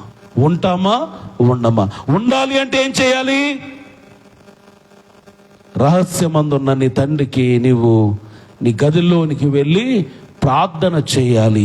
ఈ గది అనుభవాలు ఏమున్నాయో, ఎలాంటి ద్వారమును గూర్చి మనం ధ్యానించాము, ఎటువంటి గడియలను గూర్చి మనం ధ్యానించాము, ఎటువంటి కిటికీని గూర్చి మనం ధ్యానించాము, ఎలాంటి దీపమును గూర్చి ఆలోచించాము, ఎలాంటి అద్దమును గూర్చి ధ్యానించాము, ఎలాంటి గడియారమును గూర్చి మనము ఆలోచించాము. ఈ భావములన్నిటిని బట్టి మనము కూడా మన హృదయం అనే కిటికీని యెరూషలేము తట్టు, దేవుని తట్టు తెరచి దానికి ఏం వేలాడుతూ ఉండాలి? ఎర్రని తొగరు దారము, అనగా సిలువ వేయబడిన క్రీస్తును ఎల్లప్పుడూ మన అంతరంగంలో మనం పెట్టుకొని మనము సిద్ధపడిన వారమైతే మనము కూడా ఆయన రాకడలో ఎత్తబడతాం. అట్టి ఆశీర్వాదము, దీవెన దేవుడు మన ఎల్లరకు అనుగ్రహించును గాక. ఆమేన్. అందరూ మోకరించండి.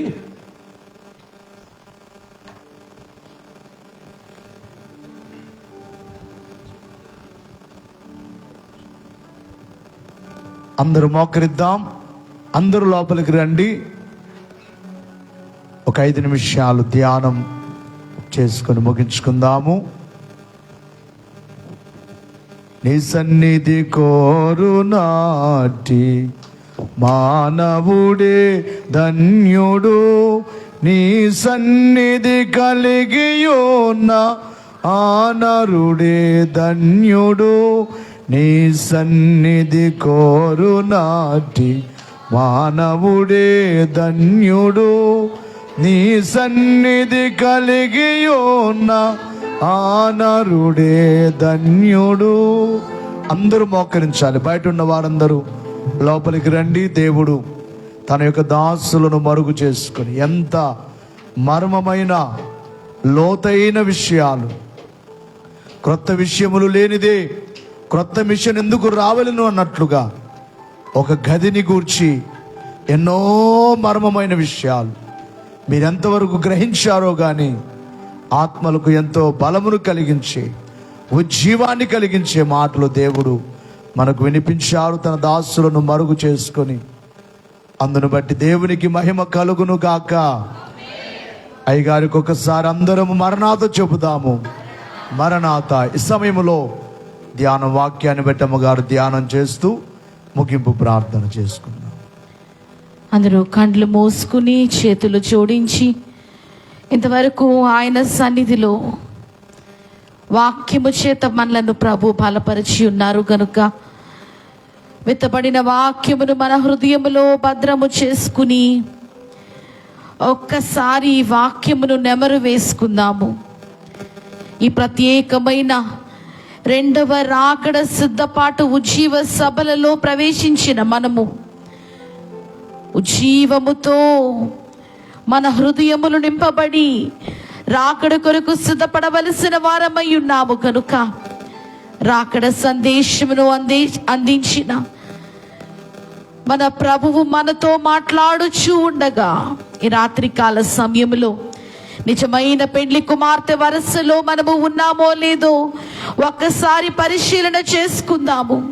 ఎందుకనగా ఆయన కోరుకున్న రూపము మనలో లేకపోతే మనము పరలోక రాజ్య వారసులము కాలేము గనుక ఆయన రూపములోనికి మనము మారాలి అంటే, ఆయనను మనము చేరుకోవాలి అంటే, మధ్యాకాశములో మనలను కొనిపోవడానికి ఆయన వచ్చినప్పుడు ఆయనను మనము ఎదుర్కోవడానికి వెళ్ళాలి అంటే ఆయన కోరుకున్న రూపము మనలో కలిగి ఉండవలసిన వారము గనుక అట్టి రూపమును మనము సంతరించుకోవడానికి మనము గదిలోనికి వెళ్ళాలన్న గొప్ప మర్మమును ప్రభు మనతో మాట్లాడి ఉన్నారు గనుక ఆ గదిలో మనము ఉన్నామా?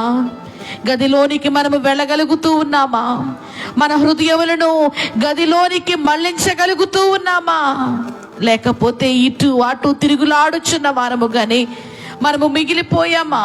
ఒక్కసారి పరిశీలన చేసుకుందాము. ఉచితముగా మనకు అనుగ్రహింపబడిన రక్షణను పొందుకున్న వారమైన మనము రక్షణను పొందుకుని అటు ఇటు తిరుగుతూ ఉన్నామా? లేక రక్షింపబడిన వారమైన మనము రాకడ కొరకు సిద్ధపడుతూ ఉన్నామో లేదో పరిశీలన చేసుకుందాము. ఈ రాత్రి కాల సమయంలో ఇక్కడ మోకరించిన మనమందరము కూడా ఆత్మ పరిశీలన చేసుకోవడానికి ప్రభు మనకి ఈ సమయమును అనుగ్రహించి ఉన్నారు కనుక గదిలోనికి నీవు వచ్చావో లేదో, ఒకవేళ ఇంకా గదిలోనికి రాలేకపోతే గదిలోనికి రమ్మని ప్రభు ఆహ్వానిస్తూ ఉన్నారు. నీ హృదయమనే గదిలోనికి ఆయన ప్రవేశించడానికి ఇదిగో తలుపునద్ద నిలుచుండి తట్టుచున్నానని ఆయన మనతో సహవాసము చేయడానికి ఎదురు చూస్తూ ఉన్న ప్రభువును ఆహ్వానించి ఈ ప్రత్యేకమైన గదిలో ఆయనతో సహవాసములో ఉందాము. ప్రభు మనలను తయారు చేయకపోతే ఆయన రూపము మనకు కలుగదు గనుక మన తండ్రి గారు వ్రాసినట్లుగా సూర్యుడు పువ్వులకెంతో సొగసైన రంగులద్దునన్నారు. నిజమే, ఆయన రూపము మనకు నేరుగా అద్దవలసినదే కానీ మనము మన రూపమును మార్చుకోలేము గనుక ప్రభువా ఈ గదిలో నా రూపమును నీ రూపములోనికి మార్చుమని ప్రార్థన చేసుకుందాము. ఈ లోకములో మనము ఎన్నో రంగులు అదుతూ ఉన్నాము. మన జీవితములకు మన యొక్క శరీరమునకు ఎన్నో సదుపాయాలు చేస్తూ ఉన్నాము. కానీ అవి కాదు, కానీ మన ఆత్మలను సిద్ధపరచుకోవాలి. మన ఆత్మలను బలపరుచుకోవడానికి గదిలో మనము సిద్ధపాటు కలిగిన వారముగా ఉండాలి గనుక ప్రభా నీ యొక్క గదిలో నన్ను దాచి నన్ను సిద్ధపరచుమని ప్రభువును కోరుకుందాము. అటు ఇటు తిరుగులాడు వారముగా కాదు ప్రభా, నీ సన్నిధిలో నేను ఉండాలి, నీ పాదముల చెంత ఉండాలి, నీ పాదముల చెంత నా కన్నీరు కార్చాలి, నా హృదయమును దారపోయాలి. ప్రభువా నీ యొద్దకు వచ్చారు, నన్ను చేర్చుకోమని ప్రభువును అడుగుదాం. ఈ దినమున ఎంతో ప్రయాసతో ఈ యొక్క కూటములు ఏర్పాటు చేసి ఉన్నారు దేవుని సేవకులు. ఇక్కడికి వచ్చి వ్యర్థంగా వెళ్ళిపోవడం కాదు, కానీ పెండ్లి కుమార్తె రూపము నీకు కావాలి గనుక పెండ్లి కుమార్తె రూపములోనికి నన్ను మార్చు ప్రభువా అని ప్రార్థన చేసుకుందాము. మనము దేవుని వాక్యం అనే అద్దములో చూసుకుంటూ ఆ అద్దములో మనము సరి చేసుకోవలసినవేంటో గ్రహిస్తూ మనము సరి చేసుకోవడానికి దేవుడు మనకు అనుగ్రహించిన మంచి సమయము గనుక సాతానుకు మన జీవితంలో చోటు ఎక్క మన హృదయములకు తాళము వేసి, మన హృదయములకు తలుపులు వేసి తాళము వేసి ఆయన రక్తములో మనము కడగబడిన వారము కనుక సాతానుకు చోటు ఇవ్వక కేవలము నీవు నేను ప్రభువా మన ఇరువురమే సిద్ధపడాలి. అట్టి రీతిగా నన్ను మార్చు ప్రభువా అని ప్రతి ఒక్కరము ప్రార్థన చేసుకుందాము. సాతానును చితక త్రొక్కగలిగిన శక్తివంతులముగా ఈ రాత్రికాల సమయంలో దేవుడు మనలను మార్చిపోతూ ఉన్నాడు.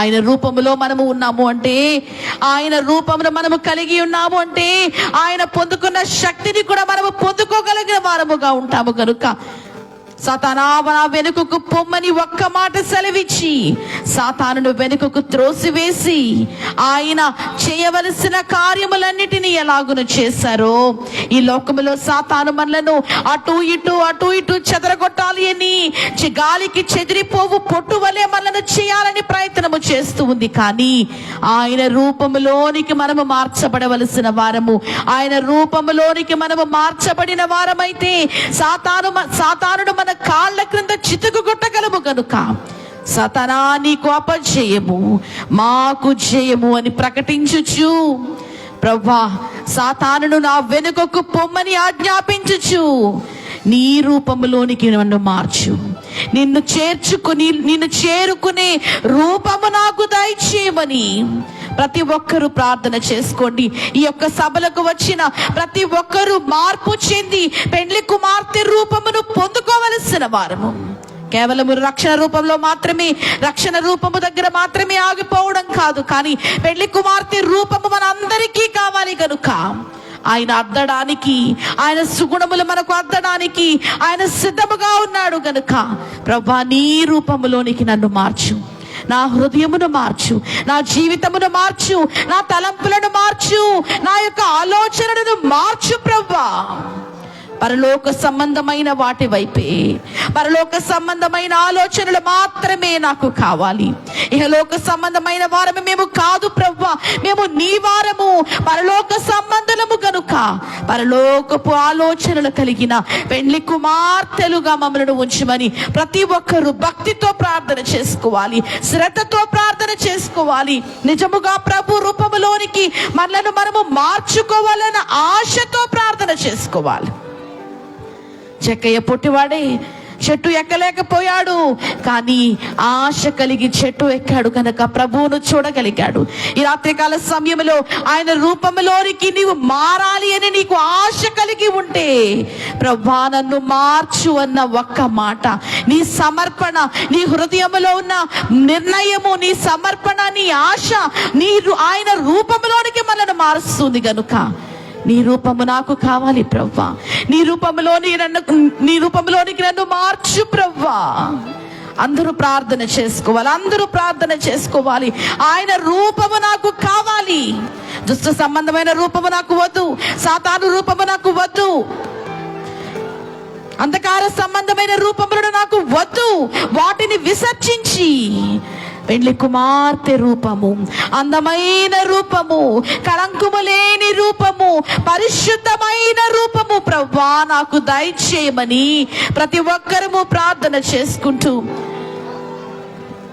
ఎన్నో ఆశలు చూపిస్తాడు సాతాను, ఎన్నో ఆశలు, ఎంతో అందంగా కనిపించే ఆశలు సాతాను కనుపరుస్తాడు. కానీ వాటిని విసర్జించి ఆయన రూపంలోనికి మనము మార్చబడి, ప్రభువా నిన్ను మధ్యాకాశములో నేను కలుసుకోవడానికి నన్ను సిద్ధపరచు ప్రభువా. సిద్ధపాటు కలిగి ఉండడానికి ఆ యొక్క గదిలో నేను ప్రభువా నీతో సహవాసము చేయడానికి సహాయము చేయి ప్రభువా అని ప్రతి ఒక్కరూ ప్రభువును వేడుకుంటూ ఈ రాత్రికాల సమయంలో ఈ యొక్క సభను ఎంతో ఘనముగా ప్రభు జరిగించి ఉన్నారు. ప్రతి కార్యమును బట్టి ప్రభు ఘనపరచబడి ఉన్నారు.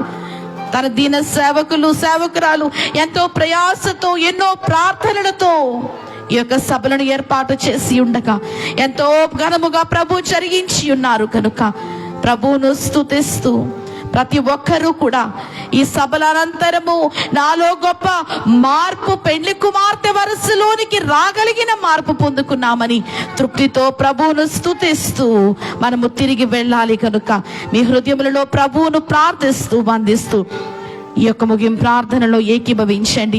ప్రేమస్వరూపి మహాపరిశుద్ధుడు, కృప కలిగిన మా ప్రియ పరలోకపు తండ్రి, నీ మహాకృపను బట్టి ఈ దిన కార్యక్రమమును ఎంతో ఘనముగా మీరు జరిగించినందుకు నీకు వందనములు, స్తోత్రములు చెల్లించుకొనుచు ఉన్నాము ప్రభువా. తండ్రి మేము నీ రూపములోనికి మార్చబడవలసిన వారము, ఎందుకనగా వరుడు వధువు ఒకటే గనుక అని మా తండ్రి గారు వ్రాసినట్లుగా ప్రభువా నీవు మేము ఒకటైనట్టుగా ఉండాలి అంటే నీ రూపంలోనికి మేము మార్చబడాలి అని ప్రభువా, నీ రూపంలోనికి మార్చబడటకు మేము గదిలోనికి వెళ్ళాలని నీ వాక్యము ద్వారా మాతో మాట్లాడినందుకు నీకు అనేక వందనములు, స్తుతులు, స్తోత్రములు చెల్లించుకొనుచు ఉన్నాము. ఏదెను తోటలో ఆదామును ప్రభువా నీ రూపములో మార్చి ఉన్నావు, నీ రూపములో తయారు చేసి ఉన్నావు. కానీ సాతాను ఆ రూపమును చెదరగొట్టాలని ప్రయత్నము చేసి ఆ రూపమును పాడు చేశాడు. కానీ ప్రభువా మరలా నీ రూపమును మాకు అనుగ్రహించుటకు ఈ లోకమునకు వచ్చి నీ రక్తమును దారపోసినందుకు నీకు వందనములు, స్తోత్రములు. ఇప్పుడు ప్రభువా మరలా మహిమ రూపము మాకు ఇవ్వాలని, మరలా పెండ్లి కుమార్తె రూపములోనికి మమ్మల్ని మార్చాలని, పెండ్లి కుమార్తె కుమార్తె రూపంలోనికి మార్చబడిన మేము ప్రభా మధ్యాకాశములో నిన్ను కలుసుకుని 7 ఏండ్ల మహావిందులో పాల్గొనడానికి మమ్మల్ని తోడుకుని వెళ్ళాలని తండ్రి నీవు ఎదురు చూస్తూ ప్రభా ఏ దినమో ఏ గడియయో మేము ఎరుగము, కానీ నీవు రావడానికి సిద్ధముగా ఉన్నావు కనుక నీవు ఎప్పుడు వచ్చినా మేమందరము ఎగిరి నీ యొద్దకు రావాలి ప్రభా. అటు స్థితి మాలో ప్రతి ఒక్కరికి దయచేయమని, అటు స్థితిలోనికి రావడానికి ప్రభా ఎంతో ప్రయాసతో ఈ కూటములను ఏర్పాటు చేసిన నీ దీన సేవకుని సేవకురాలిని సంఘమును మీరే దీవించమని, ఈ దినమున ప్రభా యొక్క సభలో ఏకీభవించిన ప్రతి ఒక్కొక్కరిని నీవే ప్రభా ఆశీర్వాదములతో పంపించమని, నీ రూపంలోనికి మార్చబడి తిరిగి వారి గృహముల యొద్దకు వెళ్ళడానికి నీ కృప చూపించమని, రేపు జరగనున్న కార్యక్రమము కూడా ఎంతో ఘనముగా నీ నామ మహిమార్థమై జరిగించి ప్రభా ఈ యొక్క సభలను ఏర్పాటు చేసిన ఉద్దేశమును నీవే సఫలము చేయమని బ్రతిమలాడుచు వచ్చిన వారందరినీ క్షేమముగా వారి వారి గృహముల యొద్దకు చేర్చమని, మరలా రేపు సాయంత్రం అందరము కలిసి నిన్ను కనపరచు పర్యంతము నీ కృపలో మమ్మల్ని భద్రపరచమని, మా కొరకు ఈ లోకమునకు పెళ్లి కుమారునిగా మధ్యాకాశములోనికి రానయ్యున్న యేసుక్రీస్తు పరిశుద్ధ నామమున మమ్మను కొనిపోటుకు రానయ్యున్న యేసుక్రీస్తు పరిశుద్ధ నామమున బ్రతిమలాడి వేడుకొనుచున్నాను పరమ తండ్రి, ఆమేన్. ఆమేన్. అందరు కళ్ళు మూసుకొని లేచి నిలబడదాం. పరలోక